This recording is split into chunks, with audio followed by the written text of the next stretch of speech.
ഹരേ കൃഷ്ണ. ഹരേ കൃഷ്ണ.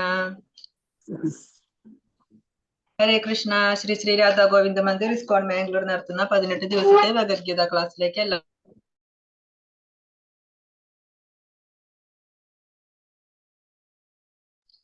ഹരേ കൃഷ്ണ. കേൾക്കുന്നില്ലേ? ഹരേ കൃഷ്ണ. ഹരേ കൃഷ്ണ. കേൾക്കുന്നുണ്ട് മാതാജി. ഓം അജ്ഞാനതിമിരാന്ധസ്യ ജ്ഞാനാഞ്ജനശലാഖയാ ചക്ഷുരുന്മീലിതം യേന തസ്മൈ ശ്രീ നമഃ. ശ്രീചൈതന്യമനോഭീഷ്ടം സ്ഥാപിതം യേന ഭൂതലേ സ്വയം രൂപകഥാ മഹ്യം ദദാതി സ്വപദാന്തികം. വന്ദേകം ശ്രീഗുരോ ശ്രീയുതപദകമലം ശ്രീഗുരുൻ വൈഷ്ണവാംശ്ച ശ്രീരൂപം സാഗ്രജാതം സഗണ രഘുനാഥാന്വിതം തം സജീവം സാദ്വൈതം സാവധൂതം പരിജനസഹിതം കൃഷ്ണ ചൈതന്യദേവം ശ്രീരാധാകൃഷ്ണപാദാൻ സഹഗണ ലളിത ശ്രീ വിശാഖാന്വിതാംശ്ച. ഹേ കൃഷ്ണ കരുണാ സിന്ധോ ദീനബന്ധോ ജഗത്പദേ ഗോപേശ ഗോപികാകാന്ത രാധാകാന്ത നമോസ്തുതേ. തപ്തകാഞ്ചന ഗൗരാംഗീ രാധേ വൃന്ദാവനേശ്വരി വൃഷഭാനുസുതേ ദേവി പ്രണമാമി ഹരിപ്രിയേ. വാഞ്ചാകൽപതരുഭ്യശ്ച കൃപാ സിന്ധുഭ്യ ഏവ ച പതിതാനാം പാവനേഭ്യോ വൈഷ്ണവേഭ്യോ നമോ നമഃ. നമോ വിഷ്ണുപാദായ കൃഷ്ണപ്രേഷ്ഠായ ഭൂതലേ ശ്രീമതേ ജയപതാക സ്വാമിൻ ഇതി നാമിനേ. നമാചാര്യപാദായ നിതായ് കൃപപ്രദായിനേ ഗൗരഗദാദാമദായ നഗരഗ്രാമതാരിണേ. നമോ വിഷ്ണുപാദായ കൃഷ്ണപ്രേഷ്ഠായ ഭൂതലേ ശ്രീമതേ ഭക്തിവേദാന്ത സ്വാമിൻ ഇതി നാമിനേ. നമസ്തേ സാരസ്വതേ ദേവേ ഗൗരവാണി പ്രചാരിണേ നിർവിശേഷ ശൂന്യവാദി പാശ്ചാത്യദേശതാരിണേ. ജയ ശ്രീകൃഷ്ണ ചൈതന്യ പ്രഭു നിത്യാനന്ദ ശ്രീ അദ്വൈത ഗദാധര ശ്രീവാസാദി ഗൗരഭക്തവൃന്ദ. ഹരേ കൃഷ്ണ കൃഷ്ണ കൃഷ്ണ ഹരേ ഹരേ ഹരേ രാമ രാമ രാമ ഹരേ ഹരേ. ഓം നമോ ഭഗവതേ വാസുദേവായ. ഓം നമോ ഭഗവതേ വാസുദേവായ. ഓം നമോ ഭഗവതേ വാസുദേവായ. ഹരേ കൃഷ്ണ. ഇന്ന് നമ്മള് എട്ടാമത്തെ അധ്യായത്തിന്റെ പേര് പരമപദ പ്രാപ്തി. അതായത് അധ്യായത്തിന്റെ വേറൊരു പേരാണ് അക്ഷര ബ്രഹ്മയോഗം. അതായത് അക്ഷരം എന്ന് വെച്ചാൽ എന്താ? ക്ഷരം എന്ന് വെച്ചാൽ നശിക്കുന്നത്, അക്ഷരം എന്ന് വെച്ചാൽ നശിക്കാത്തത്. ആ നശിക്കാത്ത ആ ബ്രഹ്മത്തെ പറ്റിയിട്ടാണ് ഈ അധ്യായത്തിൽ പറയുന്നത്. കഴിഞ്ഞ അധ്യായത്തിൽ നമ്മൾ എന്തൊക്കെയാ പഠിച്ചത്? ജ്ഞാന വിജ്ഞാന യോഗം. ഭഗവാൻ അത്തിന്റെയും അധിപനെന്നും ഭൗതികമായ എല്ലാത്തിനും ഭൗതികവും ആത്മീയവുമായ എല്ലാത്തിനും കാരണം അല്ലെ, എല്ലാ കാരണങ്ങൾക്കും കാരണം ആരാണ്? ഭഗവാനാണ് നമ്മൾ പഠിച്ചു. പിന്നെ ഭഗവാനെ ഭജിക്കുന്ന 4 കൂട്ടം ആളുകളെ പറ്റി പറഞ്ഞു. ഭഗവാനെ ആശ്രയിക്കാത്ത 4 കൂട്ടം ആളുകളെ പറ്റി പറഞ്ഞു. ആരൊക്കെയായിരുന്നു ഭഗവാനെ ആശ്രയിക്കാത്തവര്?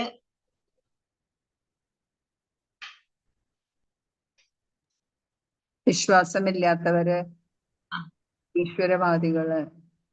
അവരാരൊക്കെ വരും? മൂഢന്മാര്, മായയാൽ അപഹരിക്കപ്പെട്ട ജ്ഞാനത്തോട് കൂടിയവര്, അസുര സ്വഭാവികള്. ഇവരൊന്നും ഭഗവാനെ ഒരിക്കലും ആശ്രയിക്കില്ല. പിന്നെ ഭഗവാനെ ഭജിക്കുന്ന 4 കൂട്ടം ആളുകളെ പറഞ്ഞു. ചതുർവിധ ഭജന്തേമാം. ആരൊക്കെയായിരുന്നു? ആർത്തോ, ജിജ്ഞാസു, അർത്ഥാർത്ഥി അല്ലെ? ദുഃഖിതര്, ധനം ആഗ്രഹിക്കുന്നവര്, ജ്ഞാനി. ഇനി ഇന്നത്തെ അധ്യായത്തിന്റെ പേര് പരമപദപ്രാപ്തി. എന്താണ് പരമപദം? പരമമായ പദം, ഭഗവാന്റെ ഗോലോക വൃന്ദാവന ധാമം, അതാണ് നമ്മുടെ പരമപദം. അവിടെയാണ് ആ പരമപദ പ്രാപ്തി. നമുക്ക് അവിടെയാണ് എത്തിച്ചേരേണ്ടത്. അപ്പൊ അതിനുള്ള വഴികൾ, അവിടേക്ക് എത്തിച്ചേരാൻ നമ്മൾ എന്താണ് പറയുന്നത്? അർജുന ഉവാച കിം തത് ബ്രഹ്മ കിമധ്യാത്മം കിം കർമ്മ പുരുഷോത്തമ അതിഭൂതം ച കിം പ്രോക്ത അതിദൈവം കിം ഉച്യതേ. അർജുനൻ ചോദിച്ചു, ഹേ പുരുഷോത്തമ, എന്താണ് ബ്രഹ്മം? ആത്മാവ് എന്നാൽ എന്ത്? ഫലോദിഷ്ട കർമ്മം എന്നാൽ എന്ത്? ഭൗതിക പ്രപഞ്ചമെന്നും ദേവന്മാരെന്നും പറയപ്പെടുന്നത് എന്താണ്? അപ്പൊ ഈ അധ്യായത്തിലെ അർജുനൻ ഭഗവാന്റെ അടുത്ത് ഒരുപാട് സംശയങ്ങൾ ചോദിക്കുകയാണ്. എന്താണ് ബ്രഹ്മം? ആത്മാവ് എന്താണ്? കാമ്യകർമ്മങ്ങള്, ഫലം ആഗ്രഹിച്ച് ചെയ്യുന്ന കർമ്മങ്ങൾ, അതെന്താണ്? ഈ ഭൗതിക പ്രപഞ്ചം എന്താണ്? ഈ ദേവന്മാരെന്നൊക്കെ പറയുന്നുണ്ടല്ലോ, ഇതൊക്കെ എന്താണ്? പിന്നെ ഇനിയും ചോദിക്കുന്നുണ്ട് ക്വസ്റ്റ്യൻസ്. അതിയജ്ഞ കഥം ഗോത്ര ദേഹേസ്മിൻ മധുസൂദന പ്രയാണകാലേ ച കഥം ജ്ഞേയോസി നിയഥാത്മഭിഹി. മധുസൂദന, ആരാണ് ഈ യജ്ഞദേവത? ഈ ശരീരത്തിൽ അദ്ദേഹം എങ്ങനെ കുടികൊള്ളുന്നു? ഭക്തിത സേവന നിരതരായവർക്ക് മരണവേളയിൽ അങ്ങയെ എങ്ങനെ അറിയാൻ കഴിയും? അപ്പോ 2 ശ്ലോകങ്ങളിലായിട്ട് അർജുനൻ 6 ചോദ്യങ്ങൾ, 6 സംശയങ്ങളാണ് ഭഗവാന്റെ അടുത്ത് ചോദിക്കുന്നത്. അപ്പൊ എന്താണ് ബ്രഹ്മം, എന്താണ് പിന്നെ ആത്മാവ് എന്താണ്, ഫലോദിഷ്ട കർമ്മം എന്താണ്, ഭൗതിക പ്രപഞ്ചമെന്നും ദേവന്മാരെന്നും പറയുന്നത് എന്താണ്, അതിയജ്ഞം എന്താണ്, അതുപോലെ മരണസമയത്ത് നമുക്ക് എങ്ങനെയാണ് ഭഗവാനെ ഓർക്കാൻ കഴിയുന്നത്? ഇങ്ങനെ 6 ചോദ്യങ്ങളാണ് അർജുനൻ ചോദിക്കുന്നത്. അപ്പൊ ഭഗവാൻ അതിനെ മറുപടി പറയാൻ തുടങ്ങുകയാണ്. ശ്രീ ഭഗവാനുവാച അക്ഷരം ബ്രഹ്മ പരമം സ്വഭാവോധ്യാത്മമുച്യതേ ഭൂതഭാവോദ്ഭവകരോ വിസർഗാ കർമ്മ സംജ്ഞിതഃ. ശ്രീ ഭഗവാൻ പറഞ്ഞു, അവിനാശിയും അതീന്ദ്രിയനുമായ ആത്മാവത്രേ ബ്രഹ്മം. ബ്രഹ്മത്തിന്റെ ശാശ്വത പ്രകൃതി അധ്യാത്മം എന്ന് പറയപ്പെടുന്നു. ജീവാത്മാക്കളുടെ ഭൗതിക ശരീരത്തിന്റെ വികാസത്തിന് വേണ്ടുന്ന പ്രവർത്തനങ്ങളാണ് കാമ്യകർമ്മങ്ങൾ. അപ്പൊ അർജുനൻ ചോദിച്ച ചോദ്യങ്ങളുടെ 3 ചോദ്യങ്ങളുടെ ഉത്തരാണ് ഭഗവാൻ ഇതിൽ പറയുന്നത്. ഒന്നാമത്തെ എന്താണ്? ബ്രഹ്മം. എന്താണ് ബ്രഹ്മം എന്ന് ചോദിച്ചു അർജുനൻ. അപ്പൊ ഭഗവാൻ പറയാണ്, എന്താണ് ബ്രഹ്മം? ആ പരമോത്കൃഷ്ടമായ ആ അവിനാശിയായ ആത്മാവ് ഉണ്ടല്ലോ, ആ ജീവാത്മാവ്, അതിനെയാണ് ബ്രഹ്മം എന്ന് പറയുന്നത്.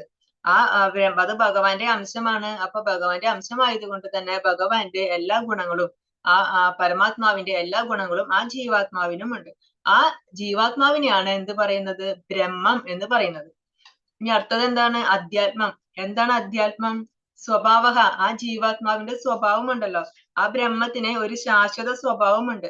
ആ ബ്രഹ്മത്തിന്റെ ശാശ്വത സ്വഭാവത്തെയാണ് അധ്യാത്മം എന്ന് പറയുന്നത്. ആ എന്താണ് ആ സ്വഭാവം? ജീവസത്വം ഒരിക്കലും നശിക്കില്ല, അല്ലെ? ഭഗവാന്റെ അംശമാണ്. അതുകൊണ്ട് ആ ജീവാത്മാവിന് ഒരിക്കലും നാശമില്ല. ശരീരം നശിച്ചാലും ജീവാത്മാവിന് ഒരിക്കലും നാശമില്ല. അതാണ് ആ ജീവാത്മാവിന്റെ സ്വഭാവം. അതിനെയാണ് അധ്യാത്മം എന്ന് പറയുന്നത്. പിന്നെന്താ? കാമ്യകർമ്മം. എന്താണ് കാമ്യകർമ്മങ്ങള്? ഈ ഭൗതിക ശരീരത്തിന്റെ വികാസത്തിന് വേണ്ടുന്ന പ്രവർത്തനങ്ങളാണ് കാമ്യകർമ്മം. ഭൂതഭാവോദ്ഭവകര, ജീവാത്മാക്കളുടെ ആ ഭൗതിക ദേഹം ഉണ്ടാകുന്നതിന് നമ്മളൊക്കെ ജനിക്കുന്നു, വീണ്ടും ഒരു ശരീരം സ്വീകരിക്കുന്നു, കുറെ കർമ്മങ്ങൾ ചെയ്യുന്നു, കുറെ ഫലങ്ങൾ ഉണ്ടാക്കുന്നു, വീണ്ടും വേറൊരു ശരീരം സ്വീകരിക്കുന്നു. അങ്ങനെ ഓരോ ശരീരം സ്വീകരിക്കാനും വേണ്ടുന്ന എന്ത് കർമ്മങ്ങളാണ് നമ്മൾ ചെയ്യുന്നത്? നമ്മുടെ ചെയ്യുന്ന എന്ത് കർമ്മങ്ങൾ കൊണ്ടാണ് നമുക്ക് ഒരു ശരീരം കിട്ടുന്നത്? അതിനെയാണ് കാമ്യകർമ്മങ്ങൾ എന്ന് പറയുന്നത്. അതിഭൂതം ക്ഷരോ ഭാവ പുരുഷശ്ചാതിദൈവതം അതിയജ്ഞോഹമേവാത്ര ദേഹേ ദേഹഭൃതാംബര. ഹേ ശരീരം കൈക്കൊണ്ടവരെ ശ്രേഷ്ഠനായവനെ, എപ്പോഴും മാറിക്കൊണ്ടിരിക്കുന്ന ഭൗതിക പ്രകൃതിയാണ് അതിഭൂതം, പ്രത്യക്ഷ പ്രപഞ്ചം. സൂര്യനെയും ചന്ദ്രനെയും ദേവന്മാരെയും ഉൾക്കൊള്ളുന്ന ഭഗവാന്റെ വിശ്വരൂപം അതിദൈവമെന്നും സകല ശരീരങ്ങളുടെയും ഹൃദയത്തിൽ വാണരുളുന്ന പരമാത്മാവായ ഞാനായ കൃഷ്ണൻ അതിയജ്ഞൻ എന്നും അറിയപ്പെടുന്നു. അപ്പൊ ഇനി എന്താ പറയുന്നത്? അതിഭൂതം. എന്താണ് ഈ അതിഭൂതം എന്ന് പറയുന്നത്? ഈ ഭൗതിക പ്രകൃതി, ഈ നശിക്കുന്നതെല്ലാം, ഈ എന്തൊക്കെയാണോ ഇവിടെ നശിച്ചു പോകുന്നത്, നിലനിൽക്കാത്തത്, അതായത് കുറച്ചു കാലം നിലനിന്ന് പിന്നെ ഇല്ലാതാവുന്നത്, ശാശ്വതമല്ലാത്തത്, ആ താൽക്കാലികമായിട്ടുള്ള ആ ഭൗതിക പ്രകൃതിയാണ് അതിഭൂതം എന്ന് പറയുന്നത്. നാശമുള്ളതെല്ലാം അതിഭൂതം എന്ന് പറയും. ആ ഭൗതിക പ്രകൃതിയിലെ പഞ്ചഭൂതങ്ങൾ കൊണ്ടാണ് നമ്മുടെ ഈ ശരീരം സൃഷ്ടിച്ചിരിക്കുന്നത്. അപ്പൊ ഈ ശരീരത്തിൽ നാശമുണ്ട്, അല്ലെ? ഈ ശരീരം നശിക്കുന്നതാണ്. അപ്പൊ ഈ ശരീരത്തെയും എന്ത് പറയാം? അതിഭൂതം എന്ന് പറയാം. അപ്പൊ ഈ നശിച്ചു പോകുന്ന ഈ ഭൗതിക പ്രകൃതിയെ അതിഭൂതം എന്ന് പറയുന്നു. നമ്മുടെ ശരീരം നശിക്കുന്ന നമ്മുടെ ഈ ശരീരത്തെയും അതിഭൂതം എന്ന് പറയുന്നു. നമ്മുടെ ശരീരത്തിന് 6 തരം മാറ്റങ്ങൾ ഉണ്ടാവും, അല്ലെ? ഈ ശരീരം ശാശ്വതമല്ല. ഈ ശരീരം ജനിക്കുമ്പോ ഒരു രൂപത്തിലായിരിക്കും, നമ്മള് ഗർഭത്തിലായിരിക്കുമ്പോ ഒരു രൂപമായിരിക്കും. അത് കഴിഞ്ഞിട്ട് ജനനം സംഭവിക്കുന്നു, പിന്നെ വളരുന്നു, അതുപോലെ പ്രത്യുൽപാദനം ചെയ്യുന്നു, ക്ഷയിക്കുന്നു, അവസാനം നശിക്കുന്നു. ഇങ്ങനെ 6 തരം മാറ്റങ്ങളിലൂടെയാണ് ഒരു ശരീരം കടന്നു പോകുന്നത്, ഒരു ഭൗതിക ശരീരം കടന്നു പോകുന്നത്. എന്നാൽ ആത്മാവിന് അങ്ങനെ മാറ്റങ്ങൾ ഉണ്ടാവുമോ? ഇല്ല. ആത്മാവ് എപ്പോഴും ഒരുപോലെ ആയിരിക്കും. അപ്പൊ ആ നശിച്ചുകൊണ്ടിരിക്കുന്ന ആ ശരീരം, ആ ഭൗതിക പ്രകൃതി, അതിനെയാണ് എന്ത് പറയുന്നത്? അതിഭൂതം എന്ന് പറയുന്നത്. ഇനി അടുത്തത് എന്താ? അതിദൈവം എന്താന്ന് ചോദിച്ചു. അപ്പൊ പറയാണ്, അതിദൈവം എന്താ? ഭഗവാന്റെ ആ വിശ്വരൂപം, ആ സൂര്യനെയും ചന്ദ്രനെയും ദേവന്മാരെയും ഉൾക്കൊള്ളുന്ന ഭഗവാന്റെ ആ വിശ്വരൂപം, ആ വിശ്വരൂപത്തെയാണ് അതിദൈവം എന്ന് പറയുന്നത്. ആ വിശ്വരൂപം ശാശ്വതമാണോ? അതും ശാശ്വത രൂപമല്ല. കാരണം ആ വിശ്വരൂപം ഭഗവാൻ എന്തിനാ എടുത്തത്? അത് അർജുനനെ കാണിച്ചു കൊടുക്കാൻ, കുറച്ചു നേരത്തേക്ക് അർജുനനെ കാണിച്ചു കൊടുക്കാൻ വേണ്ടി മാത്രമായിട്ട് ഭഗവാൻ എടുത്ത രൂപമാണ് ആ വിശ്വരൂപം. അതും ശാശ്വതമായിട്ടുള്ള രൂപമല്ല. പിന്നെ ചോദിച്ചു അതിയജ്ഞൻ. ആരാണ് അതിയജ്ഞൻ എന്ന് ചോദിച്ചു. ആരാണ് അതിയജ്ഞൻ? പരമാത്മാവ്. സകല ശരീരങ്ങളുടെയും ഹൃദയത്തിൽ വാണരുളുന്ന പരമാത്മാവായ ഞാൻ അതിയജ്ഞൻ എന്നും അറിയപ്പെടുന്നു. ആ എല്ലാ സകല ജീവാത്മാക്കളുടെയും ശരീരത്തിൽ, സകല ജീവജാലങ്ങളുടെയും, ജീവനുള്ള എല്ലാ ജീവസത്തകളുടെയും ശരീരത്തില് ഹൃദയത്തിൽ സ്ഥിതി ചെയ്യുന്ന ആ പരമാത്മാവ് ഉണ്ടല്ലോ, ആ ഭഗവാനാണ് പരമാത്മാവായിട്ട് എല്ലാവരുടെയും ഹൃദയത്തിൽ സ്ഥിതി ചെയ്യുന്നത്. ആ പരമാത്മാവായ ഞാനാണ് അതിയജ്ഞൻ എന്ന് പറയുന്നത്. ഇനി അർജുനൻ ചോദിച്ചിരുന്നു, എങ്ങനെയാണ് മരണസമയത്ത് നമുക്ക് ഭഗവാനെ ഓർക്കാൻ സാധിക്കുന്നത്? ആ സമയത്ത് എങ്ങനെ ഭഗവാനെ ഓർമ്മ വരും എന്ന് ചോദിച്ചു. അർജുനന്റെ 6ാമത്തെ ചോദ്യമായിരുന്നു അത്. അതിനുള്ള മറുപടിയാണ് ഭഗവാൻ അടുത്ത ശ്ലോകത്തിൽ പറയുന്നത്. അന്ധകാലേ ച മാമേവാ സ്മരൻ മുക്ത്വാ കളേവരം യപ്രയാതി സമദ്ഭാവം യാതി നാസ്ത്യത്ര സംശയഃ. മരണസമയത്ത് എന്നെ തന്നെ സ്മരിച്ചുകൊണ്ട് ശരീരം ത്യജിക്കുന്നവൻ എന്റെ ഭാവത്തെ ഉടൻ തന്നെ പ്രാപിക്കും എന്നതിന് സംശയമില്ല. മരണവേളയിൽ നമ്മളെ എന്തിനെയാണോ ഓർക്കുന്നത്, നമ്മളെ എന്തിനെ സ്മരിച്ചുകൊണ്ടാണോ ഈ ശരീരം നമ്മൾ ഉപേക്ഷിക്കുന്നത്, ആ ഭാവത്തെ തന്നെ നമ്മൾ പ്രാപിക്കും എന്നാണ് പറയുന്നത്. അപ്പൊ നമുക്ക് ഭഗവാനിലേക്ക് എത്തണം എന്നുണ്ടെങ്കിൽ എന്ത് വേണം? നമ്മള് ഭഗവാനെ സ്മരിക്കണം. അന്തേ നാരായണ സ്മൃതി. അതിനു വേണ്ടിയിട്ടാണ് നമ്മൾ ഇപ്പൊ തന്നെ ട്രൈ ചെയ്തുകൊണ്ടിരിക്കുന്നത്. അതല്ല ഇപ്പൊ ഞാൻ നാമം ഒന്നും ജപിക്കുന്നില്ല, മരണസമയത്ത് ഭഗവാനെ ഓർത്താ പോരെ, അപ്പൊ ഭഗവാനിലേക്ക് എത്താന്നല്ലേ പറഞ്ഞത്. അതുകൊണ്ട് മരിക്കണ സമയത്ത് ഞാൻ ഭഗവാനെ ഓർത്തോളാം, ഇപ്പൊ ഞാൻ ഓർക്കുന്നില്ല, ഭഗവാന്റെ നാമം ജപിക്കുന്നില്ല, പ്രാർത്ഥിക്കുന്നില്ല എന്ന് പറഞ്ഞത് കൊണ്ട് കാര്യം ഉണ്ടാവോ? ഇല്ല. കാരണം ആ സമയത്ത്, മരണസമയത്ത് നമ്മള് കഫം വന്നടയും, നമ്മുടെ ഓർമ്മശക്തി നഷ്ടപ്പെടും, കണ്ണ് കാണാണ്ടാവും, കാഴ്ചയില്ലാണ്ടാവും, അങ്ങനെ നമ്മുടെ ഓരോ ഇന്ദ്രിയങ്ങളും ഉൾവലിയും. അപ്പൊ നമുക്ക് ഒന്നും അറിയില്ല. ആ സമയത്ത് നമുക്ക് ഭഗവാന്റെ നാമം ജപിക്കാൻ പോയിട്ട് നമുക്കൊരു അക്ഷരം പോലും പറയാനായിട്ട് സാധിക്കില്ല. ഭഗവാന്റെ ആ സമയത്ത് ഓർമ്മിക്കാനും നമുക്ക് സാധിക്കില്ല. അതുകൊണ്ടാണ് നമ്മൾ ഇപ്പൊ തന്നെ ശ്രമിച്ചു തുടങ്ങാണ് അതിന്. ഇപ്പൊ തന്നെ കേൾക്കണില്ല. കേൾക്കുന്നില്ലേ? ആർക്കും കേൾക്കുന്നില്ലേ? കേൾക്കുന്നുണ്ട് മാതാജി. കേൾക്കുന്നുണ്ട്. നെറ്റിന്റെ പ്രോബ്ലം ആയിരിക്കും മാതാജി. അപ്പൊ അങ്ങനെ നമുക്ക് ആ സമയത്ത് ഭഗവാനെ ഓർക്കണം എന്നുണ്ടെങ്കിൽ നമ്മൾ ഇപ്പൊ തന്നെ ഭഗവാനെ. കേൾക്കാത്തത് മാതാജിയുടെ നെറ്റിന്റെ പ്രോബ്ലം ആയിരിക്കും മാതാജി. ഹരേ കൃഷ്ണ.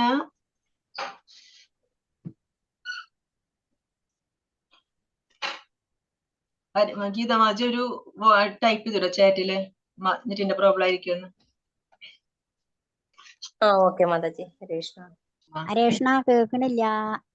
അങ്ങനെ മരണസമയത്ത് ഭഗവാനെ തന്നെ സ്മരിച്ചുകൊണ്ട് ശരീരം ത്യജിക്കുന്നവൻ അവര് എന്റെ ഭാവത്തെ ഉടൻ തന്നെ പ്രാപിക്കും എന്നാണ് ഭഗവാൻ പറയുന്നത്. അപ്പൊ നമ്മൾ എന്ത് ചെയ്യണം? അതിനു മുമ്പ്, ആ മരണസമയത്തിന് മുമ്പ് തന്നെ നമ്മൾ ഇപ്പൊ തന്നെ ശ്രമിക്കും. ആ സമയത്ത് നമുക്ക് ഭഗവാനെ ഓർക്കാനായിട്ട് സാധിക്കില്ല. അപ്പൊ അതുകൊണ്ട് ഭഗവാന്റെ നാമം ജപിച്ച് ഭഗവാനെ ഭക്തി സേവനങ്ങളൊക്കെ ചെയ്തുകൊണ്ട് ജീവിക്കുകയാണെങ്കിൽ എന്താണ്? നമ്മുടെ അവബോധം ഭഗവാനായിരിക്കും. അപ്പൊ അതില് ഭഗവാൻ സംതൃപ്തനാവും. അപ്പൊ ആ സമയത്ത്, മരണസമയത്ത് ഭഗവാനെ ഓർക്കാനുള്ള ആ ഓർമ്മ അത് ഭഗവാൻ തന്നെ നമുക്ക് തരും. ഭീഷ്മര് എങ്ങനെയായിരുന്നു? ഭീഷ്മര് ചെറുപ്പം തൊട്ട് നല്ല ഭക്തനായിരുന്നു. ഭഗവാനെ പ്രാർത്ഥനയും പൂജകളൊക്കെ ചെയ്ത്, ആരാധനയൊക്കെ ചെയ്ത് അങ്ങനെ നന്നായിട്ടാണ് ജീവിച്ചിരുന്നത്. അദ്ദേഹം യാത്ര പോകുന്ന സമയങ്ങളിൽ പോലും സന്ധ്യാവന്ദനം ഒരിക്കലും മുടങ്ങാറില്ല. ഏതെങ്കിലും യാത്ര പോവാന്നുണ്ടെങ്കിൽ അവിടെ വഴിയിൽ വെച്ചിട്ട് നിർത്തി അദ്ദേഹം സന്ധ്യാവന്ദനം ചെയ്തിട്ടേ പോവാറുള്ളൂ. അത്രയും നല്ല ഒരു ഭക്തനായിരുന്നു. അതുകൊണ്ട് എന്ത് സാധിച്ചു? അദ്ദേഹത്തിന് മരണസമയത്ത് ഭഗവാനെ നേരിട്ട് കാണാൻ സാധിച്ചു. ഭഗവാന്റെ മുമ്പിൽ കണ്ടുകൊണ്ട്, കൺമുമ്പില് ഭഗവാന്റെ രൂപം കണ്ടുകൊണ്ട് ഭഗവാനോട് സംസാരിച്ച് അങ്ങനെ ശരീരം ഉപേക്ഷിക്കാനായിട്ട് അദ്ദേഹത്തിന് സാധിച്ചു. അപ്പൊ ആ സമയത്താണ് അദ്ദേഹം വിഷ്ണു സഹസ്രനാമം ഉപദേശിക്കുന്നത്. എന്താ കേൾക്കാത്തത്? ഹരേ കൃഷ്ണ.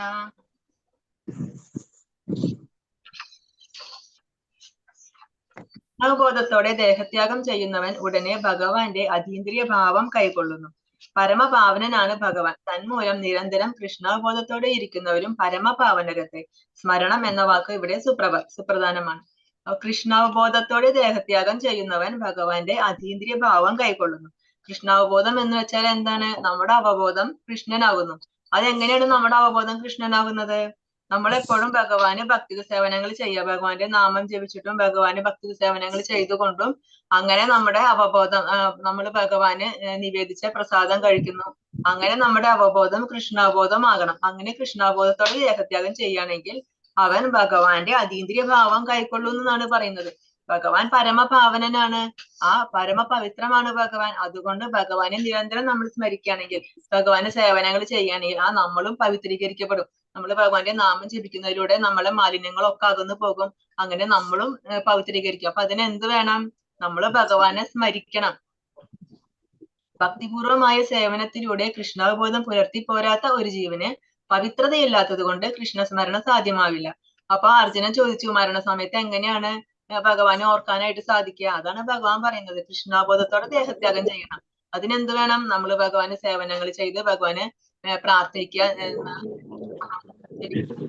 ഭഗവാനെ സ്മരിക്കുക, ഭഗവാന് പ്രസാദം ഭോഗ് ഉണ്ടാക്കി കൊടുക്കുക, പ്രസാദം കഴിക്കുക. അങ്ങനെ നമുക്ക് എന്തൊക്കെ ചെയ്യാൻ പറ്റുമോ അങ്ങനെ സേവനങ്ങൾ ചെയ്യുക. ഇനി അങ്ങനെ ചെയ്യുന്നില്ല എന്നുണ്ടെങ്കിലോ, ഭക്തിപൂർവമായ സേവനത്തിലൂടെ കൃഷ്ണബോധം പുലർത്തി പോരാത്ത ഒരു ജീവന്, അങ്ങനെ ചെയ്യാത്ത ഒരാളാണെങ്കിലോ ആൾക്ക് പവിത്രതയില്ല. അതുകൊണ്ട് ആൾക്ക് മരണസമയത്ത് ഭഗവാനെ സ്മരിക്കാനായിട്ട് സാധിക്കില്ല. അപ്പൊ അതുകൊണ്ട് നമ്മൾ എന്ത് ചെയ്യണം? ജീവിതത്തിന്റെ ആരംഭഘട്ടം മുതൽക്കേ കൃഷ്ണബോധം ശീലിക്കണം. അതല്ല ഞാൻ മരിക്കണ സമയത്ത് ഞാൻ ഓർത്തോളാം, ഇപ്പൊ എനിക്ക് സമയമില്ല എന്ന് പറഞ്ഞു കഴിഞ്ഞാൽ നമുക്ക് ഒരിക്കലും ആ സമയത്ത് ആ ഭഗവാന്റെ നാമം നമ്മുടെ ഓർമ്മയിൽ വരില്ല, നമുക്ക് ഭഗവാന്റെ രൂപം ഓർമ്മയിൽ വരില്ല, നമുക്ക് ആ നാമം ജപിക്കാനായിട്ട് സാധിക്കില്ല. അതുകൊണ്ട് നമ്മൾ ആരംഭഘട്ടം മുതൽ തന്നെ ഭഗവാന്റെ നാമം ജപിച്ച് ഭഗവാന് സേവനം ചെയ്ത് കഴിഞ്ഞാൽ മാത്രമേ നമുക്ക് അതിനുള്ള പരിശുദ്ധി ഉണ്ടാവുള്ളൂ. ആ സമയത്ത് നമുക്ക് ഭഗവാനെ ഓർക്കാനായിട്ട് സാധിക്കുള്ളൂ. അപ്പൊ നമ്മൾ എന്ത് ചെയ്യണം? സദാ ഹരേ കൃഷ്ണ മഹാമന്ത്രം ഉരുവിട്ടുകൊണ്ടിരിക്കുക. ഹരേ കൃഷ്ണ കൃഷ്ണ കൃഷ്ണ ഹരേ ഹരേ, ഹരേ രാമ രാമ രാമ ഹരേ ഹരേ. ഈ ഹരേ കൃഷ്ണ മഹാമന്ത്രം നമ്മൾ ജപിച്ചുകൊണ്ടിരിക്കുക. വൃക്ഷത്തെ പോലെ സഹനശക്തി ഉണ്ടാവണം എന്നാണ് ചൈതന്യ മഹാപ്രഭു പറയുന്നത്. ശിഷ്ടാഷ്ടകത്തിലെ ചൈതന്യ മഹാപ്രഭു പറയുന്നുണ്ട്, തരോരിവ സഹിഷ്ണുന, അതായത് വൃക്ഷത്തെ പോലെ സഹനശക്തി നമുക്കുണ്ടായിരിക്കണം എന്ന് ചൈതന്യ മഹാപ്രഭു പറയുന്നുണ്ട്. അതുപോലെ തൃണാദബി സുനീചന, പുല്ലിനെ പോലെ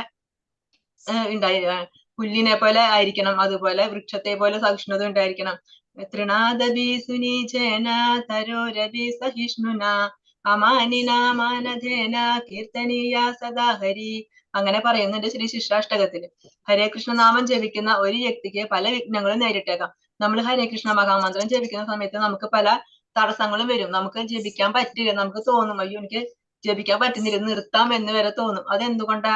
നമ്മുടെ മുൻ ജന്മത്തിൽ ഒരുപാട് പാപങ്ങളുണ്ട്. നമുക്ക് ഒരു ജന്മത്തിൽ ആവില്ല, ഒരുപാട് ജന്മങ്ങളിലെ പാപങ്ങൾ ബണ്ടിലായിട്ടുണ്ടാവും നമ്മുടെ. അപ്പൊ ഈ ജപിക്കും തോറും ആ പാപങ്ങളുടെ കാഠിന്യം കുറഞ്ഞു നമ്മൾ ശുദ്ധരായിക്കൊണ്ടിരിക്കുകയാണ്. അപ്പൊ അതിന്റെ ഒക്കെ ആ ഒരു ഇത് നമുക്ക് ഫീൽ ചെയ്യും. അപ്പൊ ആ പുൻജന്മ പാപങ്ങൾ കാരണം നമുക്ക് ചിലപ്പോൾ സാധിക്കില്ല, ആ മന്ത്രം ജപിക്കാനായിട്ട് സാധിക്കില്ല. നമ്മൾ ശ്രമിച്ചാലും നമുക്ക് തടസ്സങ്ങൾ ഉണ്ടാവാം, ബുദ്ധിമുട്ടുകൾ ഉണ്ടാവാം. പക്ഷെ എന്ത് വേണം? അതിനൊക്കെ സഹിക്കണം എന്നാണ് പറയുന്നത്. അതിനെ സഹിച്ചുകൊണ്ട് നമ്മൾ ഈ ഹരേ കൃഷ്ണ മഹാമന്ത്രം ജപിച്ചുകൊണ്ട് നമ്മൾ മുന്നോട്ട് പോവുകയാണെങ്കിൽ ഗ്രാജുവലി നമ്മുടെ പാപങ്ങളൊക്കെ കുറയും. നമുക്ക് അതിനോട് ഒരു ടേസ്റ്റ് വരും, ഒരു രുചി വരും, ജപിക്കാനായിട്ടുള്ള ഒരു താല്പര്യം വരും. അങ്ങനെ താല്പര്യം വന്നു കഴിഞ്ഞാൽ നമുക്ക് മനസ്സിലാക്കാം, നമുക്ക് ആ രുചി കിട്ടി കഴിഞ്ഞാൽ നമ്മുടെ പാപങ്ങളൊക്കെ കുറഞ്ഞു തുടങ്ങി, നമുക്ക് ഭഗവാന്റെ കാരുണ്യം കിട്ടി തുടങ്ങിയെന്ന് മനസ്സിലാക്കാം. അപ്പൊ നമ്മൾ എത്ര തടസ്സങ്ങൾ ഉണ്ടായാലും ജപം നമ്മൾ ഒരിക്കലും മുടക്കാനായിട്ട് പാടില്ല. യം യം വാപി സ്മരൻ ഭാവം ത്യജത്യന്തേ കളേവരം തം തമേവൈധി കൗന്ദേയ സദാ തദ്ഭാവ ഭാവിതഃ. എന്തിനെ കുറിച്ചാണോ മരണവേളയിൽ ഒരാൾ സ്മരിക്കുന്നത്, ഹേ കുന്തിപുത്ര, അയാൾ തീർച്ചയായും അതിനെ പ്രാപിക്കും. ഇപ്പൊ ഭഗവാൻ എന്താ പറയുന്നത്? നമ്മൾ മരണസമയത്ത് എന്തിനെ കുറിച്ചാണ് സ്മരിക്കുന്നത്, അതിനെ, ആ ഭാവത്തെ നമ്മൾ പ്രാപിക്കും. മരണസമയത്ത് നമ്മൾ ഭഗവാനെ കുറിച്ചാണ് ചിന്തിക്കുന്നത് എന്നുണ്ടെങ്കിൽ നമുക്ക് ഭഗവാന്റെ ധാമത്തിൽ എത്താനായിട്ട് സാധിക്കും. ഈ ഭൗതിക സുഖങ്ങളിലൊക്കെ ജീവിച്ച് കഴിയുന്നവര്, ഭൗതിക സുഖങ്ങളൊക്കെ അനുഭവിച്ച് അതിൽ തൃപ്തി വരാണ്ട് അതിൽ മുഴുകി ഭഗവാനെ സ്മരിക്കാൻ സമയമില്ല, ഭഗവാന്റെ നാമം ജപിക്കാൻ സമയമില്ല, അങ്ങനെ ഈ ഭൗതികമായ സുഖങ്ങൾ മാത്രം അനുഭവിച്ച് ജീവിക്കുന്ന ആളുകൾ, അവർക്കൊരിക്കലും ഭഗവാനെ സ്മരിക്കാനായിട്ട് സാധിക്കില്ല.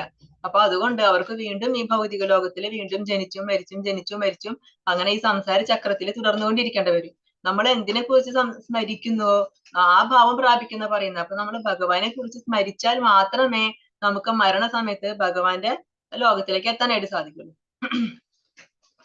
മരണത്തിന്റെ നിർണായക നിമിഷങ്ങളിൽ നടക്കുന്നത് എന്തെന്ന് ഇവിടെ പറയുന്നു.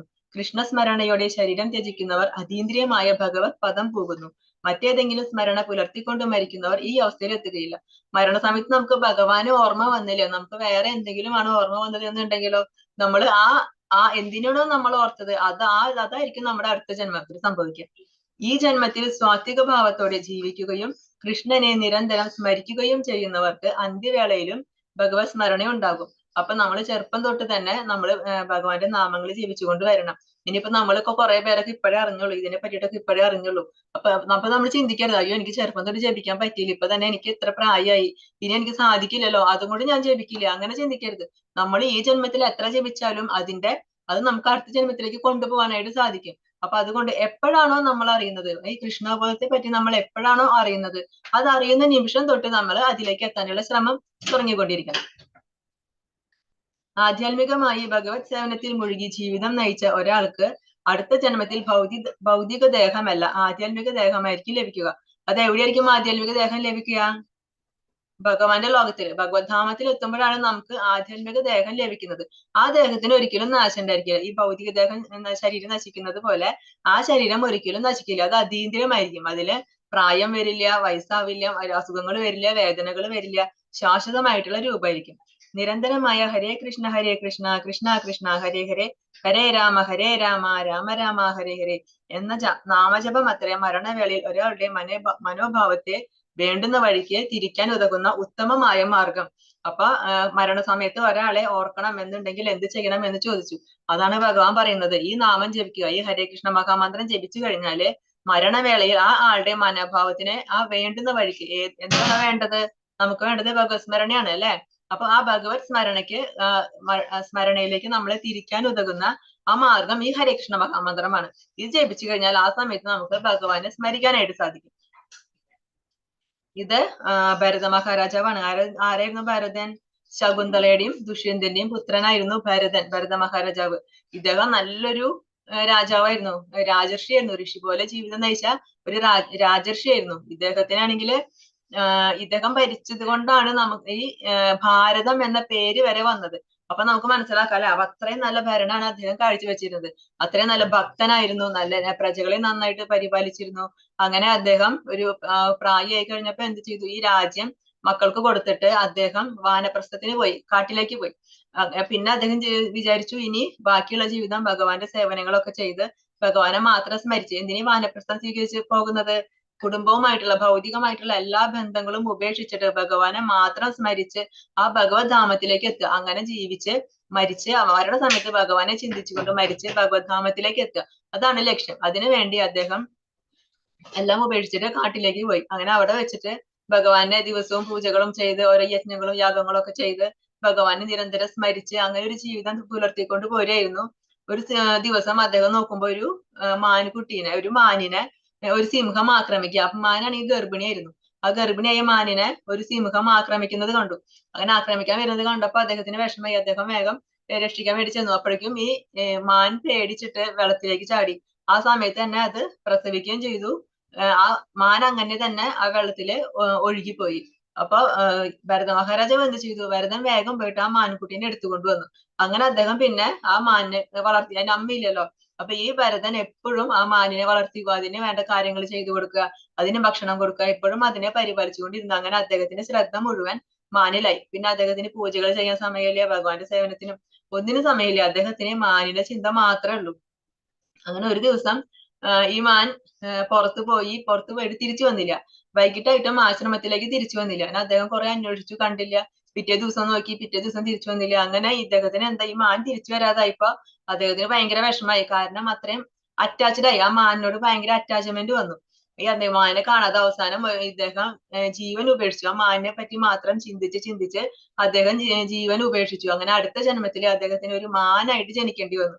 അപ്പൊ ഇത്രയും ഭഗവാന്റെ സേവനങ്ങളൊക്കെ ചെയ്ത് അത്രയും നല്ല ഭക്തനായിട്ട് ജീവിച്ച ആ ഭരത മഹാരാജാവിന് എന്ത് സംഭവിച്ചു?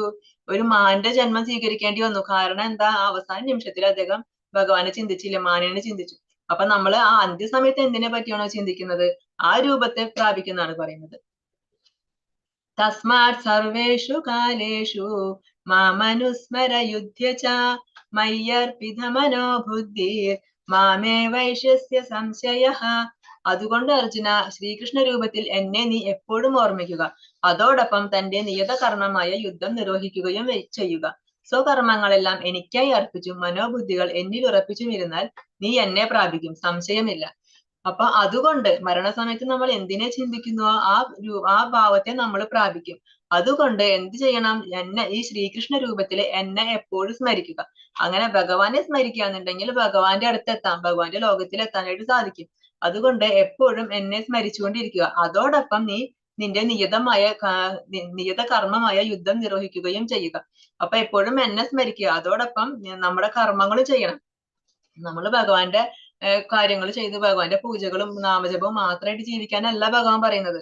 അത് നീ ചെയ്യണം. അതോടൊപ്പം നിന്റെ നിയതമായ കർത്തവ്യം, നമുക്ക് ഓരോരുത്തർക്കും നിയതമായ കർമ്മങ്ങളുണ്ട്. ആ കർമ്മങ്ങൾ നമ്മൾ മുടക്കാൻ പാടില്ല. ആ കർമ്മങ്ങൾ നമ്മൾ ചെയ്തുകൊണ്ടിരിക്കണം. അതോടൊപ്പം നമ്മൾ ഭഗവാനെ സ്മരിക്കുകയും വേണം. അപ്പൊ എങ്ങനെയാണ്? എന്ത് കർമ്മം നമ്മൾ ചെയ്യുകയാണെങ്കിലും നമ്മുടെ നിയത കർമ്മങ്ങൾ, നമ്മുടെ കർത്തവ്യങ്ങൾ എങ്ങനെ ചെയ്യുകയാണെങ്കിലും എപ്പോഴും നമ്മൾ ഭഗവാന് നമ്മുടെ സ്മരണ ഉണ്ടായിരിക്കണം. എപ്പോഴും ഭഗവാനെ സ്മരിച്ചുകൊണ്ടായിരിക്കണം നമ്മൾ ഓരോ കാര്യങ്ങൾ ചെയ്യേണ്ടത്. അങ്ങനെ നമ്മുടെ കർമ്മങ്ങളൊക്കെ ഭഗവാന് അർപ്പിച്ചുകൊണ്ട്, ഭഗവാന് സമർപ്പിച്ചുകൊണ്ട് നമ്മൾ ഭഗവാനെ സ്മരിച്ചുകൊണ്ട് ചെയ്യുകയാണെങ്കിൽ ആ കർമ്മങ്ങളൊക്കെ നമ്മൾ ഭഗവാന് സമർപ്പിച്ചുകൊണ്ടാണ് ചെയ്യുന്നത്. അതെന്താ കാരണം? നമ്മുടെ മനസ്സും ബുദ്ധിയും നമ്മുടെ ഒക്കെ ഭഗവാനിലായിരിക്കും. ആ സമയത്ത് വേറെ ഒന്നിലേക്കും മനസ്സ് പോവില്ല. ഭൗതികമായി ഒന്നിലേക്കും മനസ്സും ചിന്തകളൊന്നും പോവില്ല. അതുകൊണ്ട് നമ്മൾ എപ്പോഴും മനസ്സും ബുദ്ധിയും ഭഗവാനിൽ ഉറപ്പിച്ചിട്ടാവും കർമ്മങ്ങൾ ചെയ്യുന്നത്. അങ്ങനെ ചെയ്തിരുന്നാൽ, ആ മനസ്സും ബുദ്ധിയും എന്നിൽ ഉറപ്പിച്ചിരുന്നാൽ നീ നിശ്ചയമായും എന്നെ പ്രാപിക്കും. അതിലൊരു സംശയവുമില്ല. അർജുനനോടുള്ള ഈ ഉപദേശം ഭൗതിക കർമ്മങ്ങളിൽ ഏർപ്പെട്ടിരിക്കുന്ന എല്ലാവരെയും സംബന്ധിച്ചും പ്രസക്തമാണ്. നമ്മൾ ഈ ഭൗതിക ലോകത്ത് ഭൗതിക സുഖങ്ങളിൽ ആസ്വദിച്ചിട്ട് ജീവിക്കുന്ന എല്ലാവർക്കും ഇത് ഈ ഉപദേശം പ്രസക്തമാണ്. കാരണം എന്താ? നമ്മൾ കൂടുതൽ പേരും എല്ലാവർക്കും ഈ ഭൗതിക സുഖങ്ങളിൽ ജീവിക്കാനാണ് ഇഷ്ടം. ഭഗവാനെ പ്രാർത്ഥിക്കുക, ഭഗവാനെ സേവനം ചെയ്യുക, നാമം ജപിക്കുക, ബുക്കുകൾ വായിക്കുക, ശാസ്ത്രഗ്രന്ഥങ്ങൾ വായിക്കുക, ഇതൊന്നും ആർക്കും ഇഷ്ടമില്ല. അവരുടെ ഇതിനൊന്നും സമയമില്ല. പക്ഷെ ഭൗതികമായിട്ടുള്ള മറ്റു കാര്യങ്ങൾ ചെയ്യാനോ അതിന് ധാരാളം സമയമുണ്ട്. അപ്പൊ അവർക്ക് ആ സുഖങ്ങൾ ഉപേക്ഷിക്കാൻ വയ്യ. പക്ഷെ അവർ ചിന്തിക്കുന്നില്ല, ഇതൊക്കെ താൽക്കാലികമായ സുഖങ്ങളാണ്. മാത്രല്ല ഇതൊക്കെ വളരെ തുച്ഛമാണ്. നമ്മൾ ഭഗവാന്റെ ലോകത്ത് എത്തുകയാണെങ്കിൽ നമുക്ക് ഇതിലും വലിയ സുഖങ്ങളാണ് അനുഭവിക്കാനുള്ളത്. പക്ഷെ അത് നമുക്ക് അറിയുന്നില്ല. എന്നിട്ട് ഈ തുച്ഛമായ ഭൗതിക സുഖങ്ങൾക്ക് വേണ്ടിയിട്ട് നമ്മൾ എല്ലാവരും ജീവിതം നശിപ്പിക്കുകയാണ് ചെയ്യുന്നത്. തങ്ങളുടെ നിർദ്ദിഷ്ട കർമ്മം നിറവേറ്റുന്നതിൽ നിന്ന് പിന്തിരിയാൻ ആരെയും ഭഗവാൻ പ്രേരിപ്പിക്കുന്നില്ല. ഭഗവാൻ ആരോടും പറയുന്നില്ല നിങ്ങൾ നിങ്ങളുടെ കർമ്മം ഒന്നും ചെയ്യേണ്ട, നിങ്ങൾ എപ്പോഴും എന്നെ പ്രാർത്ഥിക്കണം, എപ്പോഴും എന്നെ പൂജിക്കണം എന്നൊന്നും ഭഗവാൻ പറയുന്നില്ല. ഭഗവാൻ എന്താ പറയുന്നത്? നിങ്ങൾ നിങ്ങളുടെ കർമ്മം ചെയ്യണം, നിങ്ങളുടെ നിർദ്ദിഷ്ട കർമ്മം, നിങ്ങളുടെ കർത്തവ്യം അത് നിങ്ങൾ ചെയ്യണം.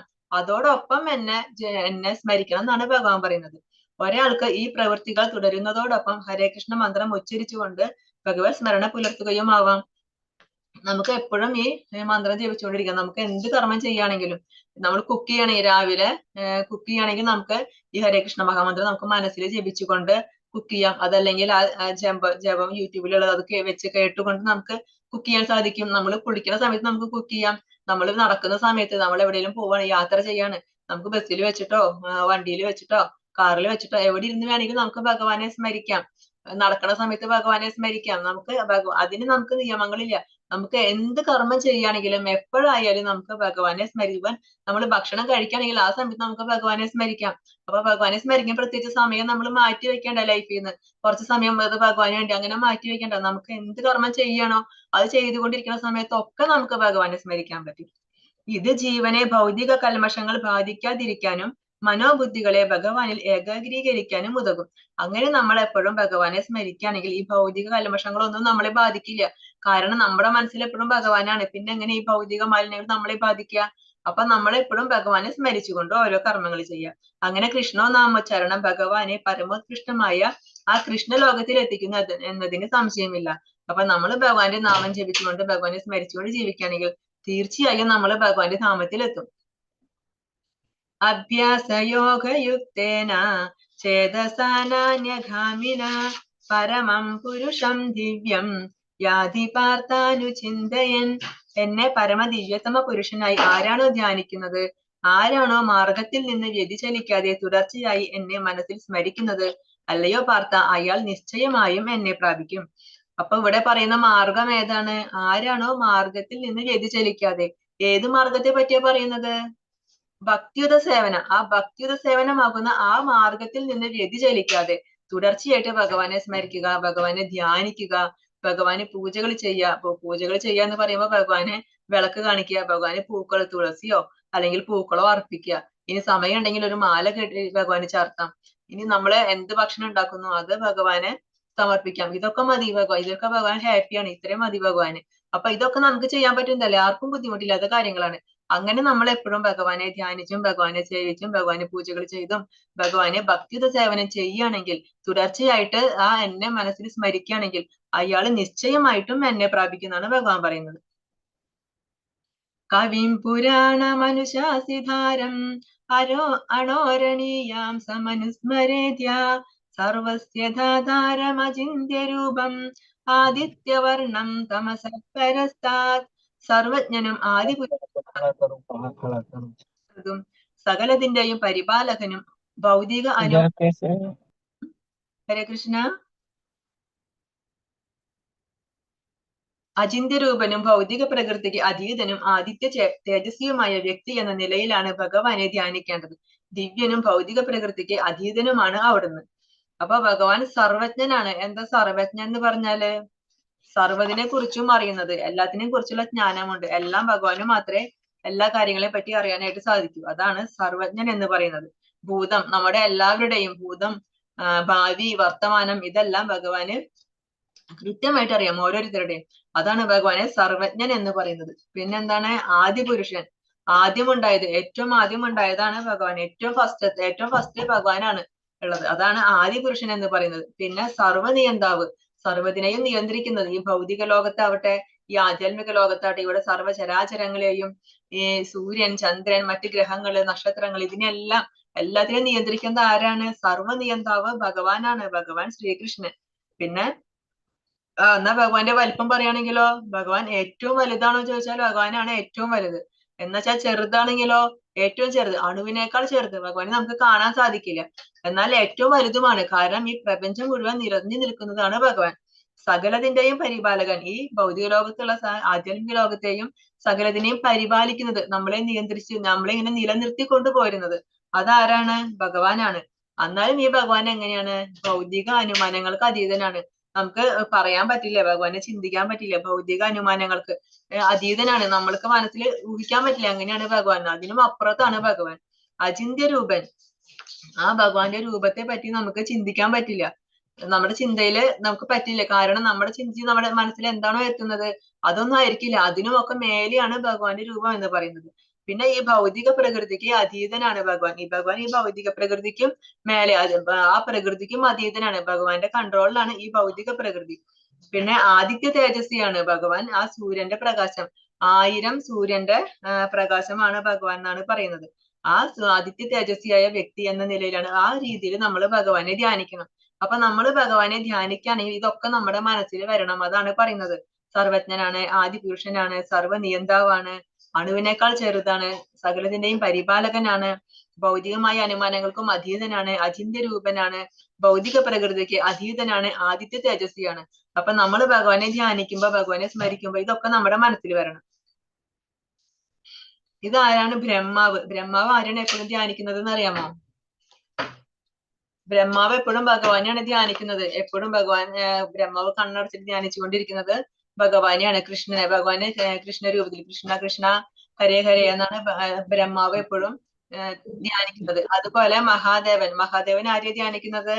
മഹാദേവൻ ഭഗവാനെ തന്നെയാണ് ധ്യാനിക്കുന്നത്. ഭഗവാന്റെ ഏത് രൂപത്തെ? സംഘർഷണ രൂപത്തെയാണ് മഹാദേവൻ ധ്യാനിക്കുന്നത്. അപ്പൊ ഈ ബ്രഹ്മാവും മഹാദേവനും പോലും ഭഗവാനെയാണ് ധ്യാനിക്കുന്നത്. അപ്പൊ പിന്നെ മറ്റു ദേവി ദേവന്മാരുടെ കാര്യം പറയാനുണ്ടോ? അപ്പൊ എല്ലാവരും പ്രാർത്ഥിക്കുന്നതും എല്ലാവരും ആരാധിക്കുന്നതും എല്ലാവരും ധ്യാനിക്കുന്നതും ആ ഭഗവാനെയാണ്, ഭഗവാൻ ശ്രീകൃഷ്ണനെ. പ്രയാണകാലേ മനസാചലേന ഭക്ത്യാ യുക്തോ യോഗബലേന ചൈവ ഭ്രുവോർമധ്യേ പ്രാണാവേശ്യ സമ്യക് സദം പരം പുരുഷമുപൈതി ദിവ്യം. മരണസമയത്ത് യോഗനിഷ്ഠ പൂണ്ട് സ്ഥിര മനസ്കനായി പരിപൂർണ ഭക്തിയോടെ ഭ്രൂമധ്യത്തിൽ പ്രാണവായുവിനെ ഉറപ്പിച്ചുകൊണ്ട് ഭഗവത് സ്മരണ ചെയ്യുന്നവൻ തീർച്ചയായും പരമപുരുഷനെ പ്രാപിക്കും. അപ്പൊ ഇതില് പറയുന്നത് ധ്യാനയോഗ്യനെ പറ്റിയിട്ടാണ്. അഷ്ടാംഗയോഗം നമ്മൾ കഴിഞ്ഞ അധ്യായത്തിൽ പഠിച്ചില്ലേ? അഷ്ടാംഗയോഗം. ആ അഷ്ടാംഗയോഗം വഴി ഭഗവാനെ സേവിക്കുന്ന ആ വ്യക്തി എങ്ങനെയാണ് ശരീരം ഉപേക്ഷിക്കുന്നത് അതാണ് ഇതില് പറയുന്നത്. അദ്ദേഹം എങ്ങനെയാണ് പരിപൂർണ ഭക്തിയോടെ അഷ്ടാംഗയോഗ ചെയ്ത് ഓരോ സ്റ്റെപ്പ്, ഓരോ പടി കയറി അനേകം വർഷങ്ങൾ വേണ്ടി വരും നമ്മൾ പറഞ്ഞു. ചിലപ്പോൾ ജന്മങ്ങൾ തന്നെ വേണ്ടി വന്നേക്കാം. അങ്ങനെ അനേക വർഷങ്ങൾ ഭഗവാനെ ധ്യാനിച്ചുകൊണ്ട് അദ്ദേഹത്തിന് ആ പ്രാണവായുവിനെ ഉയർത്തി കൊണ്ടുവരാനായിട്ട് പറ്റും. അങ്ങനെ അദ്ദേഹത്തിന് ഭ്രൂമധ്യത്തിലെ പ്രാണവായുവിനെ ഉറപ്പിക്കാൻ പറ്റും. പിന്നെ അദ്ദേഹത്തിന് തീരുമാനിക്കാണ് ഏത് നിമിഷം എപ്പോഴാണ് ഞാൻ ശരീരം ഉപേക്ഷിക്കേണ്ടത് എന്ന് ചിന്തിക്കുകയാണെങ്കിൽ ആ സമയത്ത് ആ ഭ്രൂമധ്യത്തിൽ കൂടി ആ പ്രാണവായുവിനെ പുറത്തു വിട്ടിട്ട് ആ ശരീരം ഉപേക്ഷിക്കാനായിട്ട് സാധിക്കും. ആർക്ക്? അഷ്ടാംഗ യോഗിക്ക്. അഷ്ടാംഗ യോഗ പരിശീലിക്കുന്ന ഒരു വ്യക്തിക്ക് അങ്ങനെ പ്രാണവായുവിനെ പുറത്തേക്ക് വിട്ട് ആ ശരീരം ഉപേക്ഷിക്കാനായിട്ട് സാധിക്കും. ഇതിൽ കാണുന്നത് ആജാനുബലനെയാണ്. ആജാനുബലൻ എങ്ങനെയായിരുന്നു? ചെറുപ്പം തൊട്ട് തന്നെ നല്ല ബ്രാഹ്മണ കുടുംബത്തിലാണ് ജനിച്ചത്. നല്ല ഭക്തനായിരുന്നു, ഭഗവാന് സേവനങ്ങളൊക്കെ ചെയ്യായിരുന്നു. അച്ഛൻ നല്ല ബ്രാഹ്മണനായിരുന്നു. അതുകൊണ്ട് അച്ഛനെ പൂജകളിലൊക്കെ സഹായിച്ചിട്ടും ചെറുപ്പം തൊട്ട് തന്നെ ആ ഭഗവാന്റെ കാര്യങ്ങളൊക്കെ ചെയ്ത് അങ്ങനെ നല്ലൊരു ബ്രാഹ്മണ കുടുംബത്തിൽ ജനിച്ച് ആ ബ്രാഹ്മണനായിട്ട് ജീവിച്ചുകൊണ്ടിരിക്കുകയായിരുന്നു. അപ്പൊ ഒരു ദിവസം അച്ഛൻ പറഞ്ഞു പൂജയ്ക്ക് വേണ്ട സാധനങ്ങൾ കൊണ്ടുവരാനായിട്ട് അദ്ദേഹത്തെ കാട്ടിലേക്ക് അയച്ചു. അങ്ങനെ അദ്ദേഹം കാട്ടിൽ പോയിട്ട് സാധനങ്ങളൊക്കെ എടുക്കുന്ന സമയത്ത് ഒരു സ്ത്രീ വേറൊരു പുരുഷനുമായിട്ട് ഇങ്ങനെ ഇരിക്കുന്നത് കണ്ടു. അപ്പൊ അദ്ദേഹത്തിന് മുന്നിൽ ഒരു കാമം വന്നു. അതായത് ആ സ്ത്രീനെ എനിക്ക് പ്രാപിക്കണം, അങ്ങനെ ഒരു ആഗ്രഹം വന്നു അദ്ദേഹത്തിന്. അങ്ങനെ അദ്ദേഹം പിന്നീട് ആ സ്ത്രീനെ അന്വേഷിച്ചു പോയി. അങ്ങനെ ആ സ്ത്രീനെ കണ്ടുപിടിച്ചു, അവരുടെ കൂടെ ജീവിച്ചു. പിന്നെ അദ്ദേഹം വീട്ടിലേക്ക് തിരിച്ചു പോയില്ല. പിന്നെ അദ്ദേഹം ആ സ്ത്രീയുടെ കൂടെ തന്നെയായി ജീവിതം. അങ്ങനെ അദ്ദേഹത്തിന് പിന്നീട് കുറെ മക്കളുണ്ടായി. 10 പുത്രന്മാരുണ്ടായെന്നാണ് പറയുന്നത്. അത് പിന്നെ അദ്ദേഹത്തിന് ആ കുടുംബം നോക്കണം, ഭാര്യ 10 മക്കൾ, അവരെ നോക്കണം. അങ്ങനെ അദ്ദേഹം നല്ല ബ്രാഹ്മണനായിട്ട് ജീവിച്ചിരുന്ന അദ്ദേഹത്തിന് പിന്നെ എന്ത് വേണ്ടി വന്നു? മോഷണം, അങ്ങനത്തെ ചീത്ത കർമ്മങ്ങളൊക്കെ ചെയ്യേണ്ടി വന്നു. അങ്ങനെ വളരെ ദുഷ്ടനും ക്രൂരനായിട്ട് അദ്ദേഹത്തിന് ജീവിക്കേണ്ടി വന്നു. കാരണം ആ ഭാര്യനെയും മക്കളെയും പുലർത്താൻ വേണ്ടിയിട്ട്. അങ്ങനെ അദ്ദേഹത്തിന് വയസ്സായി, നല്ല പ്രായമായി, അവസാനം മരണസമയമായി. അങ്ങനെ തീരെ വയ്യാണ്ട് കിടക്കയിൽ കിടക്കാണ്. ഒന്നും എണിക്കാനും ഒന്നിനും പറ്റില്ല, ഒന്നിനും സാധിക്കില്ല. അങ്ങനെ തീരെ കിടപ്പാണ്. ആ സമയത്ത് അദ്ദേഹത്തിന്റെ ശരീരം ഉപേക്ഷിക്കേണ്ട ആ സമയം, മരണസമയമായപ്പോ ആരാ വരിക? ഇദ്ദേഹം ക്രൂര കർമ്മങ്ങളൊക്കെ ചെയ്ത നീചമായ ഒരു ജീവിതം നയിച്ച ഒരാളാണ്. അപ്പൊ ആരായിരിക്കും വരിക? യമകിങ്കരന്മാര് വന്നു, കൊണ്ടുപോകാനായിട്ട് യമകിങ്കരന്മാര് വന്നു. യമകിങ്കരന്മാരെ കണ്ട വഴിക്ക് ഇദ്ദേഹത്തിന് 10 മക്കളുണ്ട് പറഞ്ഞു. അതിലെ താഴെയുള്ള മോന്റെ പേര് നാരായണൻ എന്നായിരുന്നു. വേഗം മോനെ വിളിച്ചു, പേടിച്ചിട്ട് മോനെ വിളിക്കാണ്, നാരായണ നാരായണ എന്ന് വിളിച്ചു. പക്ഷെ ഇത് കേട്ടിട്ട് ആ ഭഗവാൻ പറഞ്ഞു, ദേ എന്നെ വിളിക്കുന്നുണ്ട്, വേഗം ചെല്ലു എന്ന് പറഞ്ഞിട്ട് ഭഗവാന്റെ പാർഷദരെ അങ്ങോട്ട് അയച്ചു. അപ്പൊ അവിടെ വന്നപ്പോണ്ട് യമകിങ്കരന്മാര്. അപ്പൊ അവര് പറയാണ്, ഇദ്ദേഹത്തെ ഞങ്ങൾ കൊണ്ടുപോകും, ഇദ്ദേഹം ക്രൂരനാണ്, ദുഷ്ടനാണ്, ദുഷ്ടകർമ്മങ്ങൾ ചെയ്ത ആളാണ്, അതുകൊണ്ട് ഞങ്ങളാണ് കൊണ്ടുപോകേണ്ടത്. അപ്പൊ പാർഷദര് പറഞ്ഞു, അല്ലല്ല, ഇദ്ദേഹം ഭഗവാനെയാണ് വിളിച്ചത്, അവസാനം മരണസമയത്ത് ഭഗവാനെ വിളിച്ചത്, അതുകൊണ്ട് ഇദ്ദേഹത്തെ ഞങ്ങൾ കൊണ്ടുപോകും. അങ്ങനെ അവിടെ ഇരുന്നിട്ട് അവര് തമ്മില് വാക്കേറ്റായി, യുദ്ധമായി. ആ സമയത്ത് അവിടെ യമദേവൻ നേരിട്ട് വരിക. അപ്പൊ യമദേവൻ നേരിട്ട് വന്നിട്ട് പറയാണ്, ആ ഭഗവാനെ സ്മരിച്ച് വിഷ്ണു ഭക്തന്മാര്, വൈഷ്ണവര്, അതുപോലെ ഭഗവാനെ സ്മരിക്കുന്നവര്, ഇവരെയൊന്നും നമ്മൾ കൊണ്ടുപോകാൻ പാടില്ല, ഇവരൊക്കെ ഭഗവാന്റെ ലോകത്തേക്കുള്ളവരാണ്, അതുകൊണ്ട് അവരെ കൊണ്ടുപോകാൻ പാടില്ല എന്ന് പറഞ്ഞു. അപ്പൊ അജാമിളനെ അങ്ങനെ ഭഗവാന്റെ നാമത്തിൽ എത്താൻ പറ്റി. പക്ഷെ അജാമിളനെ എന്ത് പുണ്യം ചെയ്തത്? അജാമിളൻ ശരിക്കും പാപം ചെയ്തൊരു വ്യക്തിയായിരുന്നു. പക്ഷെ പണ്ട് ആ ചെറുപ്പകാലത്ത് കുറെ ഭഗവാന് സേവനങ്ങൾ ചെയ്തിട്ടുണ്ട്. അത് ഭഗവാന്റെ മനസ്സിലുണ്ടായിരുന്നു. ആ ചെയ്ത നന്മ, അതിന്റെ നന്മ ഭഗവാന്റെ മനസ്സിലുണ്ടായി. അതേപോലെ അദ്ദേഹം മരണസമയത്ത് ആ നാരായണ എന്ന് വിളിച്ചു. ശരിക്കും വിളിച്ചത് അദ്ദേഹത്തിന്റെ പുത്രനെയാണ്, ഭഗവാനെ അല്ല വിളിച്ചത്. പക്ഷെ എന്നിട്ട് പോലും ഭഗവാന്റെ കാരുണ്യം ലഭിച്ചു. ഭഗവാൻ അതെന്ത് ചെയ്തു? ഇത് എന്നെയാണ് വിളിച്ചത്, എന്റെ പേരല്ല, ഇത് എന്നെ വിളിച്ചത്. അങ്ങനെ ഭഗവാൻ സ്വീകരിച്ചു. അങ്ങനെ അദ്ദേഹത്തിന് ഭഗവാന്റെ ലോകത്തേക്ക് എത്താനായിട്ട് സാധിച്ചു. അനന്യചേതാ സതതം യോ മാം സ്മരതി നിത്യശഃ തസ്യാഹം സുലഭ പാർത്ഥ നിത്യയുക്തസ്യ യോഗിനഃ. അല്ലയോ പാർത്ഥ, നിരന്തരമായ ഭക്തി സേവനം മൂലം സ്ഥിരചിത്തതയോടെ എന്നെ എപ്പോഴും സ്മരിക്കുന്ന യോഗനിഷ്ഠന് ഞാൻ സുപ്രാപ്യനാണ്. അപ്പൊ അനന്യചേത, വേറെ മനസ്സിൽ മറ്റൊരു ചിന്തയും ഇല്ലാതെ, സതതം എല്ലായ്പ്പോഴും എപ്പോഴും എന്നെ സ്മരിക്കുന്നവൻ, എപ്പോഴും വേറൊരു ചിന്തയൊന്നും മനസ്സിൽ, ഭൗതികമായ ഒരാഗ്രഹവും മനസ്സിലില്ലാതെ, മറ്റൊന്നിനെ പറ്റിയും ചിന്തിക്കാതെ എപ്പോഴും എന്നെ മാത്രം ചിന്തിക്കുക, എന്നെ മാത്രം ചിന്തിച്ച് ആ സ്ഥിരചിത്തതയോടെ എന്നെ ചിന്തിക്കുന്ന ആ ഭക്തനുണ്ടല്ലോ, ആ എന്നെ സ്മരിക്കുന്ന ആ യോഗി, അവന് ഞാൻ സുപ്രാപ്യനാണ്. അവനെപ്പോഴും ഞാൻ സുപ്രാപ്യനാണ്, എന്നെ പ്രാപിക്കാനായിട്ട് അവന് സാധിക്കും. മാമുഭേത്യ പുനർജന്മ ദുഃഖാലയമശാശ്വതം നാപ്നുവന്തി മഹാത്മാന സംസിദ്ധിം പരമം ഗതാഃ. ഭക്തിയോഗം കൊണ്ട് എന്നെ പ്രാപിച്ച മഹാത്മാക്കൾ പരിപൂർണത നേടിയവരാകിയാൽ പിന്നീട് ദുഃഖപൂർണവും അസ്ഥിരവുമായ ഈ ലോകത്തിലേക്ക് തിരിച്ചു വരുന്നില്ല. അപ്പൊ ഈ ഭൗതിക ലോകം എങ്ങനെയുള്ളതാന്നാ പറയുന്നത്? ദുഃഖാലയം അശാശ്വതം. ഇത് ദുഃഖാലയമാണ്, അതുപോലെ ഇവിടെ അശാശ്വതമാണ്. ഇവിടെ ശാശ്വതമല്ല, താൽക്കാലികമാണ്. ഇത് നശിക്കുന്നതാണ് ഈ ഭൗതിക ലോകം. അതുകൊണ്ട് എന്നെ ഭക്തിയോഗം കൊണ്ട് എന്നെ പ്രാപിച്ച ഒരു ഭക്തൻ, ഭക്തിയോഗം പരിശീലിച്ചുകൊണ്ട് എന്റെ ധാമത്തിൽ എത്തിക്കഴിഞ്ഞാൽ അവർക്ക് പിന്നെ ഒരിക്കലും ഈ ദുഃഖപൂർണമായ, ഈ അസ്ഥിരമായ ഈ ഭൗതിക ലോകത്തിലേക്ക് തിരിച്ചു വരേണ്ട ആവശ്യമില്ല. കാരണം ശാശ്വതമായ ഭഗവാന്റെ ലോകത്തില് ആ ഭഗവാന്റെ ധാമത്തില് അവർക്ക് എപ്പോഴും ജീവിക്കാനായിട്ട് സാധിക്കും. ആ ബ്രഹ്മഭുവനാലോക പുനരാവർത്തിനോർജുന മാമുഖേത്യതു കൗന്ദേയ പുനർജന്മന വിദ്യതേ. ഭൗതിക ലോകത്തിൽ സർവോന്നതമായ ഗ്രഹം ബ്രഹ്മലോകം മുതൽക്ക് ഏറ്റവും അധമമായ ഉള്ളത് വരെ ഓരോന്നും ജനന മരണങ്ങൾ ആവർത്തിച്ചുകൊണ്ടേയിരിക്കുന്ന ദുരിതപൂർണമായ സ്ഥലങ്ങളാണ്. കുന്തിപുത്ര, എന്റെ പരമപദത്തിൽ എത്തിയവനാകട്ടെ പിന്നീട് ജന്മമെടുക്കേണ്ടി വരില്ല. അപ്പൊ ഈ ഭൗതിക ലോകത്തിൽ ഈ ഭൂമി മാത്രമല്ല, പിന്നെ ഈ ഭൗതിക ലോകം മുഴുവനും ബ്രഹ്മലോകം മുതൽ ആ ബ്രഹ്മഭുവനാൽ ലോക ആ ബ്രഹ്മലോകം മുതലുള്ള ബാക്കി എല്ലാ 14 ലോകങ്ങളും ഈ 14 ലോകങ്ങളും എങ്ങനെയുള്ളതാണെന്നാ പറയുന്നത്? പുനരാവർത്തിനോർജുന, അർജുന നീ അറിയൂ, ഈ 14 ലോകങ്ങളും ബ്രഹ്മലോകം മുതൽക്ക് താഴെ പാതാളം വരെയുള്ള 14 ലോകങ്ങളും പുനരാവർത്തി ഉള്ളതാണ്. ഇതൊന്നും ശാശ്വതമല്ല, ഇതിനെല്ലാം നാശമുണ്ട്, എല്ലാം നശിക്കുന്നതാണ്. അതുകൊണ്ട് മാമുപേത്യതു കൗന്ദയ പുനർജന്മന വിദ്യതേ. അതുകൊണ്ട് എന്നെ പ്രാപിക്കുകയാണെങ്കിൽ, എന്നെ ആശ്രയിക്കുന്ന ഒരു ഭക്തന് അവന് ഒരിക്കലും പുനർജന്മം ഉണ്ടാകുന്നില്ല. കാരണം അവന് ഈ ഭൗതിക ലോകത്തിൽ വരേണ്ടി വരുന്നില്ല. അവന് ഈ പരമപദം, നമ്മൾ ഈ അദ്ദേഹത്തിന്റെ പേര് പറഞ്ഞു, പരമപദ പ്രാപ്തി. അങ്ങനെ ആ പരമപദം പ്രാപിച്ച ആ വ്യക്തിക്ക്, ആ ഭക്തന്, അവൻ ഒരിക്കലും ഈ ഭൗതിക ലോകത്ത് വരേണ്ട ആവശ്യം വരുന്നില്ല. അവൻ എപ്പോഴും എന്റെ ധാമത്തിൽ തന്നെയായിരിക്കും. അവ്യക്തോക്ഷരമിത്യുക്ത തമാഹു പരമാം ഗതി യം പ്രാപ്യ ന നിവർത്തന്തേ തദ്ധാമ പരമം മമ. വേദാന്തികൾ അവ്യക്തമെന്നും അക്ഷയമെന്നും വിശേഷിപ്പിക്കുന്നതും പരമമായ പ്രാപ്യസ്ഥാനം എന്ന് അറിയപ്പെടുന്നതും ഒരിക്കൽ എത്തിച്ചേർന്നാൽ പിന്നെ മടങ്ങി വരേണ്ടതില്ലാത്തതുമാണ് എന്റെ പരമമായ ധാമം. അപ്പൊ ഭഗവാന്റെ ധാമം എങ്ങനെയുള്ളതാണെന്നാ ഭഗവാൻ പറയുന്നത്? എങ്ങനെയുള്ളതാണ്? വേദാന്തികൾ പറയും ആ ധാമം അവ്യക്തമാണെന്ന്. അതിന് ആ വ്യക്തത ഇല്ല, അവ്യക്തമാണ്, അത് അക്ഷയമാണ്, ഒരിക്കലും ക്ഷയം സംഭവിക്കില്ല, ഒരിക്കലും നാശം സംഭവിക്കില്ല എന്ന് പറയും. അങ്ങനെയുള്ള ആ ധാമം, എന്റെ ധാമം, അത് പരമമായ പ്രാപ്യസ്ഥാനമാണ്. ആ പരമമായ പ്രാപ്യസ്ഥാനമാണ്. നിങ്ങൾക്ക് എല്ലാവർക്കും ആ പരമമായ സ്ഥാനമാണ് എന്റെ ധാമം എന്നറിയപ്പെടുന്നത്. അവിടെ എത്തിച്ചേർന്നാൽ, ഒരിക്കൽ അവിടെ എത്തിച്ചേർന്നാൽ പിന്നെ ഒരിക്കലും മടങ്ങി വരേണ്ടതില്ല. അവിടെ വന്നു കഴിഞ്ഞാൽ പിന്നെ അവിടെ നിന്ന് തിരിച്ച് ഇങ്ങോട്ട് ഈ ഭൗതിക ലോകത്തിലേക്ക് ഒരിക്കലും വരേണ്ട ആവശ്യം വരുന്നില്ല. അതാണ് എന്റെ ആ പരമമായ ധാമം. ഏതാണ് ആ പരമമായ ധാമം ഭഗവാന്റെ? ഗോലോക വൃന്ദാവനം അല്ലേ? വേദേഷു യജ്ഞേഷു തപസ്സു ചൈവ ദാനേഷു യത് പുണ്യഫലം പ്രതിഷ്ഠം അത്യേതി യത് സർവമിദം വിദിത്വാ യോഗി പരം സ്ഥാനമുപൈതി ചാദ്യം. ഭക്തിമാർഗം സ്വീകരിച്ചത് കൊണ്ട് വേദപഠനം, യജ്ഞാചരണം, ദാനം, കാമ്യകർമ്മങ്ങൾ എന്നിവയാൽ നേടാവുന്ന പുണ്യങ്ങളൊന്നും മനുഷ്യന് നഷ്ടപ്പെടുന്നില്ല.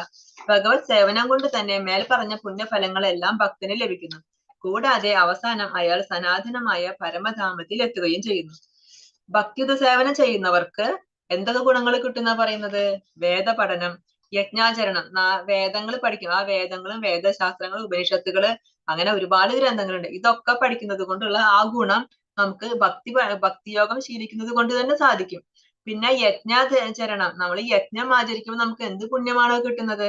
അതുപോലെ ദാനധർമ്മങ്ങൾ ചെയ്യുന്നു, അതുപോലെ കാമ്യകർമ്മങ്ങൾ ചെയ്യുന്നു. ഇതുകൊണ്ടൊക്കെ നമുക്ക് എന്ത് പുണ്യങ്ങളാണോ ഒരു മനുഷ്യന് കിട്ടുന്നത്? ആ പുണ്യങ്ങളൊക്കെ നമ്മൾ ഭഗവാന് സേവനം ചെയ്തുകൊണ്ട്, ആ ഭക്തിമാർഗം സ്വീകരിക്കുന്നത് കൊണ്ട് തന്നെ ഈ പുണ്യങ്ങൾ, ഇതുകൊണ്ടൊക്കെ കിട്ടാവുന്ന എല്ലാ പുണ്യങ്ങളും നമുക്ക് ആ ഭക്തിമാർഗം സ്വീകരിക്കുന്നത് കൊണ്ട് കിട്ടും. അത് മാത്രമല്ല, പിന്നെ വേറെ ഒരു കാര്യം കൂടെ കിട്ടും. എന്താണ്? അവസാനം അവർക്ക് ആ പരമമായ ധാമത്തില്, ഭഗവാന്റെ ഒരിക്കലും നാശമില്ലാത്ത ആ സനാതനമായ പരമമായ ധാമത്തില് എത്താനായിട്ടും സാധിക്കും. എങ്ങനെയുള്ളവർക്ക്? ഭഗവാന് സേവനം ചെയ്യുന്നവർക്ക്, ആ ഭക്തിമാർഗം സ്വീകരിച്ചവർക്ക്. അങ്ങനെ ഭക്തിമാർഗം സ്വീകരിച്ചുകൊണ്ട് അങ്ങനെയുള്ള ആ വ്യക്തിക്ക് അയാൾക്ക് യജ്ഞം ചെയ്യണമെന്നില്ല, അയാൾക്ക് ദാനം ചെയ്യണമെന്നില്ല, അയാൾക്ക് ശാസ്ത്രങ്ങൾ പഠിക്കണ്ട, ഇതൊന്നും വേണ്ട. ഇതുകൊണ്ടൊക്കെ അയാൾക്ക് എന്ത് പുണ്യമാണ് അയാൾ നേടാൻ പോകുന്നത്? ആ പുണ്യങ്ങളൊക്കെ അയാൾ ചെയ്യുന്ന സേവനം കൊണ്ട് തൃപ്തനായിട്ട് ഭഗവാൻ അയാൾക്ക് നൽകും. അത് മാത്രമല്ല, ആ ശരീരം ഉപേക്ഷിക്കുന്ന സമയത്ത് ഭഗവാന്റെ ആ പരമമായ ധാമത്തില് എത്താനായിട്ട് സാധിക്കും. ഭഗവത് സേവനത്തിൽ മുഴുകിക്കൊണ്ട് ഒറ്റയടിക്ക് 4 ആശ്രമ വ്യവസ്ഥകളിലെ കർക്കശ വ്രതങ്ങളെയും പിന്നിട്ട് കളയാമെന്നത്രേ കൃഷ്ണബോധത്തിന്റെ മനോഹാരിത. അപ്പൊ നമ്മൾ ഈ കൃഷ്ണബോധം ശീലിക്കുകയാണെങ്കിൽ, ആ കൃഷ്ണബോധം നമ്മള് അങ്ങനെ ജീവിച്ച് ആ കൃഷ്ണബോധത്തിൽ ജീവിക്കുന്ന വ്യക്തിക്ക് ഭഗവാന് സേവനങ്ങൾ ചെയ്യുക, ഭഗവാന്റെ നാമം ജപിക്കുക, അങ്ങനെയുള്ള വ്യക്തിക്ക് ഈ വർണ്ണാശ്രമ ധർമ്മങ്ങൾ പോലും ബാധകമല്ല എന്നാണ് പറയുന്നത്. കാരണം അതിലൊക്കെ എത്രയോ മേലെയാണ് വൈഷ്ണവൻ എന്ന് പറഞ്ഞാൽ. ഒരു വൈഷ്ണവൻ എന്ന് പറഞ്ഞാൽ ഈ വർണ്ണാശ്രമ ധർമ്മങ്ങളൊന്നും ആശ്രയിക്കേണ്ട ചെയ്തില്ലെങ്കിലും അദ്ദേഹത്തിന് കുഴപ്പമില്ല. കാരണം അതിനൊക്കെ പിന്നിട്ട് കളഞ്ഞു. ആ വൈഷ്ണവൻ എന്ന പദവി കൊണ്ട് അദ്ദേഹം അതിനൊക്കെ പിന്നിട്ട് കളഞ്ഞു. കാരണം എന്താ, ഭഗവാന് ഏറ്റവും ഇഷ്ടം ഭഗവാന്റെ ഭക്തരെയാണ്. ഭഗവാന് സേവനം ചെയ്യുന്നവർ, അവരാണ് ഭഗവാന് ഏറ്റവും ഇഷ്ടമുള്ളവര്. അപ്പൊ അതുകൊണ്ട് അവരിതൊന്നും ചെയ്തില്ലെങ്കിലും കുഴപ്പമില്ല. ഭഗവാൻ അവരിലെ കാര്യത്തില് അവരുടെ എല്ലാ കാര്യങ്ങളും ഭഗവാൻ പൂർണ്ണമായും ഏറ്റെടുത്തു. ഭക്തനുമായുള്ള സഹവാസം തുടർന്നു പോകുമ്പോൾ ഭഗവത് സേവനത്തിന് അവസരമായി. ആ സേവന കർമ്മം കൊണ്ട് കൃഷ്ണനെ കുറിച്ചും കൃഷ്ണന്റെ കർമ്മങ്ങൾ, നാമരൂപങ്ങൾ, ലീലകൾ എന്നിവയെക്കുറിച്ചെല്ലാം ഉള്ള തെറ്റിദ്ധാരണകൾ ഒഴിഞ്ഞു മാറും. ഒരു ഭക്തനുമായിട്ട് നമ്മൾ സഹവസിക്കുകയാണെങ്കിൽ തീർച്ചയായിട്ടും ഒരു ഭക്തനായിട്ട് ഒരാള്, ആ ആള് ഒരു ഭക്തന്റെ കൂട്ടുകൂടി കഴിഞ്ഞാല് കുറച്ചു നാള് കഴിഞ്ഞാൽ അദ്ദേഹം തീർച്ചയായിട്ടും ഒരു ഭക്തനായിട്ട് മാറും. ഒരു നല്ല ഭക്തനാണെങ്കിൽ, ഒരു പരിശുദ്ധ ഭക്തനാണെങ്കിൽ ആ ഭക്തനുമായിട്ട് സഹവസിച്ചു കഴിഞ്ഞാൽ തീർച്ചയായിട്ടും നമ്മൾക്ക് ആ ഭക്തി വരും. അപ്പൊ അദ്ദേഹം ചെയ്യുന്നത് കണ്ട് നമുക്കും ആ സേവനം, ഭഗവാന്റെ സേവനം എങ്ങനെയാണ് ചെയ്യുക അത് അറിയാനുള്ള ആഗ്രഹം നമുക്ക് വരും. അതിനനുസരിച്ച് നമ്മൾ അത് ചെയ്യും. ഭഗവാന്റെ നാമം ജപിക്കും. ഇതൊക്കെ എല്ലാ സേവന കർമ്മങ്ങളും നമ്മൾ ചെയ്യും ആ ഭക്തന്റെ സഹവാസം കൊണ്ട്. അതുകൊണ്ടാണ് എപ്പോഴും പറയുന്നത്, ശ്രീല പ്രഭുപാദർ എപ്പോഴും പറയും, നിങ്ങൾക്ക് സത്സംഗം വേണം. ആ സത്സംഗം ഒരിക്കലും മുടങ്ങാൻ പാടില്ല. സത്സംഗത്തിലൂടെ മാത്രമേ ഭക്തി വർദ്ധിക്കുള്ളൂ. അതുകൊണ്ട് സത്സംഗം എപ്പോഴും വേണമെന്ന് പ്രഭുപാദർ എപ്പോഴും പറയാറുണ്ട്. അതുപോലെ നമ്മൾ ആ ഭഗവാന്, ആ ഭക്തരുമായിട്ടുള്ള സഹവാസം ഒരിക്കലും ഉപേക്ഷിക്കാൻ പാടില്ല. അതിലൂടെ മാത്രമേ നമുക്ക് ഭക്തി പുരോഗമിക്കാൻ സാധിക്കുള്ളൂ. അങ്ങനെ നമുക്ക് അതിലൂടെ ഭഗവാനെ കുറിച്ച്, കൃഷ്ണന്റെ കർമ്മങ്ങള്, രൂപം, ലീലകള് ഇവയെ കുറിച്ചെല്ലാം ഉള്ള തെറ്റിദ്ധാരണകളൊക്കെ ഒഴിഞ്ഞു മാറും. നമുക്ക് ഇപ്പൊ പലരും പറയുന്നത്, കൃഷ്ണനെ പറയുമ്പോ കൃഷ്ണൻ അതൊരു മോഷ്ടാവാണ്. കൃഷ്ണൻ ചെറുപ്പം തൊട്ട് തന്നെ മോഷ്ടിക്കുമായിരുന്നു. അത് മാത്രല്ല കുറെ ഭാര്യമാരുണ്ട്. പിന്നെ കുറെ ഗോപികമാരുമായിട്ടാണ് നടന്നിരുന്നത്. കുറെ ഭാര്യമാരുണ്ട് അദ്ദേഹത്തിന്, 16 ഭാര്യമാരുണ്ട്. പിന്നെ അമ്മാവനെ കൊന്നവനാണ്. അങ്ങനെ പല കുറ്റങ്ങൾ മാത്രം പലരും പറയുന്നത് കേട്ടോ. ഭക്തരാണ് അവര്, ഭക്തി ഇല്ലാത്തവര്. എന്നാൽ ഒരു ഭക്തൻ അറിയാലോ ഭഗവാന്റെ കർമ്മങ്ങളെ പറ്റി, ഭഗവാന്റെ നാമരൂപങ്ങള്, ഭഗവാന്റെ ലീലകള്. ഭഗവാന്റെ ഓരോ ലീലകൾക്ക് പിന്നിലും ഓരോ തത്വം ഉണ്ട്. അല്ലാതെ ഭഗവാൻ ഇത് വെറുതെ ചെയ്യുന്നതല്ല. അപ്പൊ അതിന്റെ ഒക്കെ തത്വം ആർക്കാണ് അറിയാ? അത് ഭഗവാന്റെ ഭക്തർക്ക് മാത്രമേ അറിയുള്ളൂ, മറ്റുള്ളവർക്ക് അറിയില്ല. അപ്പൊ അങ്ങനെ ഭഗവാന്റെ ഭക്തരുമായിട്ട് നമ്മൾ സഹവസിക്കുമ്പോൾ നമുക്ക് ഭഗവാനെ കുറിച്ചുള്ള ആ തെറ്റിദ്ധാരണകളൊക്കെ മാഞ്ഞു പോകും. അങ്ങനെ ഭഗവാനിൽ പെട്ട ഭക്തിയിലേക്ക് വന്ന് ആ ഭഗവാനിൽ കൂടുതൽ ഭക്തി ചെയ്യാനായിട്ട് സാധിക്കും. ആ തെറ്റിദ്ധാരണകൾ മാറിക്കഴിഞ്ഞാൽ പിന്നെ എന്തായി, പിന്നെ നമുക്ക് ഭഗവാനോട് ഇഷ്ടമായി, ഭഗവാന് സേവനം ചെയ്യും. അങ്ങനെ ഭക്തിയിൽ വരാനായിട്ട് നമുക്ക് സാധിക്കും. ഗീതാ പഠനത്തിൽ ആനന്ദം വളർന്നു വരുമ്പോൾ കൃഷ്ണബോധം എപ്പോഴും അനുഭവപ്പെടും. നമ്മൾ ഈ ഭഗവത്ഗീത പഠിക്കാനായിട്ട് താല്പര്യത്തോടു കൂടി വരുന്നവരുണ്ട്. കുറെ പേര് ചിലപ്പോൾ വെറുതെ എന്താണ് ഈ ഗീത എന്ന് അറിയാൻ വേണ്ടി വരും. അത് അറിഞ്ഞു കഴിഞ്ഞാൽ പിന്നെ ഇത്രയേ ഉള്ളൂ, ഇത് മനസ്സിലായി എന്ന് പറഞ്ഞിട്ട് അത് വിട്ടിട്ട് പോകും. ചില ആളുകൾ എന്താണ്, ഇവിടെ തന്നെ നിൽക്കും. ഇത് ഇട്ടിട്ട് വീണ്ടും ലെവൽ 1, ലെവൽ 2, ലെവൽ 3 ഇങ്ങനെ വീണ്ടും പഠിച്ച് കാരണം അവർക്ക് താല്പര്യമുണ്ട്. എനിക്കിത് പഠിക്കണം, ഇതറിയണം, ഈ ഭഗവത്ഗീത എന്താണെന്ന് പറയാം, അത് അറിയണം, അത് മനസ്സിലാക്കുന്നവർക്കാണ് വീണ്ടും പഠിക്കാൻ താല്പര്യം വരുന്നത്. ഗീത എന്താണെന്ന് അറിഞ്ഞവർക്ക് ആ ഭഗവത്ഗീത പിന്നെ അവർ പഠനം നിർത്തില്ല. അവിടെ നിർത്തില്ല, വീണ്ടും എനിക്ക് ഇനി കൂടുതൽ അറിയണം ഇങ്ങനെ മുന്നോട്ട് വന്നുകൊണ്ടിരിക്കും. അങ്ങനെ ആനന്ദം വളരുമ്പോൾ അപ്പൊ അവർക്ക് കൃഷ്ണബോധം വന്നു, ആ ഭഗവാന്റെ കാരുണ്യം അവർക്ക് കിട്ടി. അതുകൊണ്ടാണ് അവർക്ക് അതിൽ ആനന്ദം വരുന്നത്. അങ്ങനെ അതിന്റെ ഉച്ചകോടിയിൽ ഒരാൾക്ക് കൃഷ്ണനിൽ പരമപ്രേമഭാവം ഉളവാകുന്നു. അങ്ങനെ ഒരാൾക്ക് ആ ഭഗവാനിലെ പരമപ്രേമം ഉണ്ടാകുന്നു. അതാണ് ജീവിതത്തിന്റെ പരിപൂർണമായ അവസ്ഥ. നമ്മുടെ ലൈഫിന്റെ ആ പരിപൂർണമായ അവസ്ഥ എന്താണ്? നമുക്ക് ഭഗവാനിൽ പ്രേമം ഉണ്ടാവണം, ഭഗവാനിലെ പ്രേമഭാവം ഉണ്ടാവണം, ഭഗവാനെ എത്തിക്കണമെങ്കിൽ പ്രാപിക്കണം, ഭഗവാനിലേക്ക് എത്തണം എന്നുള്ള ആ ലക്ഷ്യബോധം ഉണ്ടായിരിക്കണം. ആധ്യാത്മിക അന്തരീക്ഷത്തിലുള്ള ഗോലോക വൃന്ദാവനം എന്ന കൃഷ്ണധാമത്തിലേക്ക് ഭക്തന് പ്രവേശനം കിട്ടുന്നത് എപ്പോഴാണ്? ആ പരിപൂർണ അവസ്ഥയിൽ ആ ഭഗവാന്റെ ഗോലോക വൃന്ദാവനത്തിലേക്ക് നമുക്ക് ആ പ്രവേശനം കിട്ടും. നമ്മൾ ആ ഭഗവാനോടുള്ള ആ ഭക്തി, ആ പരമപ്രേമം വന്നിട്ട് ആ അവസ്ഥയിൽ എത്തിക്കഴിഞ്ഞാൽ പിന്നെ നമുക്ക് ഉറപ്പായി നമുക്ക് തീർച്ചയായിട്ടും ഭഗവാന്റെ ആ പദം പ്രാപിക്കാനായിട്ട് സാധിക്കും. അവിടെയാണ് അയാൾ ശാശ്വതമായി ആനന്ദിക്കുന്നത്. അവിടെ മാത്രം ആ ഭഗവാന്റെ പരമധാമത്തിൽ മാത്രമേ നമുക്ക് ശാശ്വതമായിട്ടുള്ള ആനന്ദം ലഭിക്കുള്ളൂ. വേറെ എവിടെയും നമുക്ക് ആനന്ദം ലഭിക്കില്ല. നമുക്ക് കുറച്ചു നേരം സന്തോഷം ഉണ്ടാവും, കുറച്ച് താൽക്കാലികം. അത് കഴിഞ്ഞാൽ അത് മാറും. പക്ഷെ ഭഗവാന്റെ ധാമത്തിലോ അവിടെ ശാശ്വതമായ ആനന്ദമാണ്. അവിടെ ഒരിക്കലും ദുഃഖമില്ല, വിഷമങ്ങള്, സങ്കടങ്ങള്, രോഗങ്ങള് ഒന്നുമില്ല. അവിടെ എപ്പോഴും ആനന്ദം മാത്രമാണ്. ഗോപിചന്ദനം നമ്മള് വൈഷ്ണവര് തൊടുന്നതാണ്, തിലകാണ് ഗോപിചന്ദനം. ഗോപിചന്ദനം എന്ന് പറഞ്ഞിട്ടുള്ള ആ ചന്ദനം കൊണ്ടാണ് നമ്മൾ തിലകം തൊടുന്നത്. അതിന്റെ അതിന്റെ ഗുണങ്ങളെ പറയുന്നത് എന്താണ്? ആ ഗോപിചന്ദനം എന്ന് പറയുന്നത് അത് ദ്വാരകയിലെ മണ്ണാണ്. ആ ദ്വാരകയിലെ മണ്ണാണ് നമ്മൾ ചന്ദനായിട്ട് തൊടുന്നത്. ആ ദ്വാരകയിലുള്ള ഭഗവാന്റെ ഭാര്യമാരും അവരുടെയും അതുപോലെ ഭഗവാന്റെ ഭക്തരുടെ പാദധൂളി പതിഞ്ഞ് ആ മണ്ണാണ് ഗോപിചന്ദനമായിട്ട് ഭക്തര് തൊടുന്നത്. ആ ഗോപിചന്ദനം ധരിച്ചു കഴിഞ്ഞാൽ എന്താണ് ഗുണം? ഭൂതപ്രേത പിശാചുക്കൾ നമ്മളെ സമീപിക്കില്ല എന്നാ പറയുന്നത്. നമ്മൾ കുളിച്ചു കഴിഞ്ഞ് 12 സ്ഥലങ്ങളിലാണ് ഈ ചന്ദനം തൊടുന്നത്. അത് തൊട്ട് കഴിഞ്ഞാല് ഈ ഗോപിചന്ദനം നമ്മുടെ മുഖത്ത് ഉണ്ടെങ്കില് പിന്നെ നമ്മളെ ഭൂതപ്രേത പിശാചുക്കൾ ബാധിക്കില്ല. കാരണം ഇതാണ് നമ്മുടെ സിമ്പൽ, നമ്മൾ വൈഷ്ണവനാണ് എന്നുള്ള സിമ്പലാണ്. ഇത് കണ്ടു കഴിഞ്ഞാൽ ഭൂതപ്രേതങ്ങളൊന്നും നമ്മളെ സമീപിക്കില്ല, അവർക്ക് പേടിയാണ്. ഗോപിചന്ദനത്തിന്റെ മഹാത്മ്യം കേൾക്കുന്നയാൾ എല്ലാ കർമ്മബന്ധനങ്ങളിൽ നിന്നും മുക്തനാകുന്നു. ഗോപിചന്ദനം ധരിക്കുന്ന ആൾക്ക് ഗംഗാ നദിയിൽ സ്നാനം ചെയ്തതിന്റെ ഫലം ലഭിക്കുന്നു. നമ്മൾ ഗംഗയിൽ സ്നാനം ചെയ്യുമ്പോൾ നമുക്ക് എന്ത് ഗുണമാണോ കിട്ടുന്നത്? ആ ഗുണം ഈ ഗോപിചന്ദനം ധരിക്കുമ്പോൾ തന്നെ കിട്ടുന്നതാണ് പറയുന്നത്. അതുപോലെ 1000 അശ്വമേധ യജ്ഞങ്ങൾ ചെയ്തതിന്റെ ഫലവും ലഭിക്കുന്നു. ഗോപിചന്ദനം ധരിക്കുന്ന ആളിന്റെ അടുത്തേക്ക് യമരാജൻ വരില്ല, അദ്ദേഹം ഭഗവത് ധാമത്തിലേക്ക് തിരിച്ചു പോകുന്നു. അപ്പൊ നമ്മൾ ആ ജമലിന്റെ കഥയിൽ പറഞ്ഞില്ലയോ, വൈഷ്ണവരെ ഒരിക്കലും സമീപിക്കരുതെന്ന് യമൻ പറഞ്ഞു യമന്റെ കിങ്കരന്മാരോട്. അപ്പൊ ഈ ഗോപിചന്ദനം കണ്ടു കഴിഞ്ഞാൽ അതിന്റെ ലക്ഷണം എന്താ? നമ്മൾ വൈഷ്ണവരാണെന്ന്, വൈഷ്ണവരുടെ അടയാളാണിത്. അപ്പൊ വൈഷ്ണവരാണ്, അതുകൊണ്ട് വൈഷ്ണവന്റെ അടുത്തേക്ക് ഒരിക്കലും പോകരുതെന്ന് യമരാജൻ പറഞ്ഞിട്ടുണ്ട്. അപ്പൊ അതുകൊണ്ട് യമരാജനോ യമന്റെ കിങ്കരന്മാരോ നമ്മുടെ നെറ്റിയിൽ മരണസമയത്ത് നമ്മുടെ നെറ്റിയിൽ ഈ ഗോപിചന്ദനം ഉണ്ടെങ്കിൽ യമന്റെ കിങ്കരന്മാരെ നമ്മളെ ഒരിക്കലും വരില്ല, നമ്മുടെ അടുത്ത് വരില്ല. അതുകൊണ്ട് നമുക്ക് ഭഗവാന്റെ ധാമത്തിലേക്ക് പോകാനായിട്ട് സാധിക്കും. ഹരേ കൃഷ്ണ കൃഷ്ണ കൃഷ്ണ ഹരേ ഹരേ, ഹരേ രാമ രാമ രാമ ഹരേ ഹരേ. വാഞ്ചാകൽപതരുഭ്യശ്ച കൃപാ സിന്ധുഭ്യ ഏവ ച പതിതാനാം പാവനേഭ്യോ വൈഷ്ണവേഭ്യോ നമോ നമ. അനന്തകോടി വൈഷ്ണവ ഭക്തവൃന്ദ കി ജയ്. ശ്രീല പ്രഭുപാദ് കി ജയ്. ഗുരുദേവ് കി ജയ്.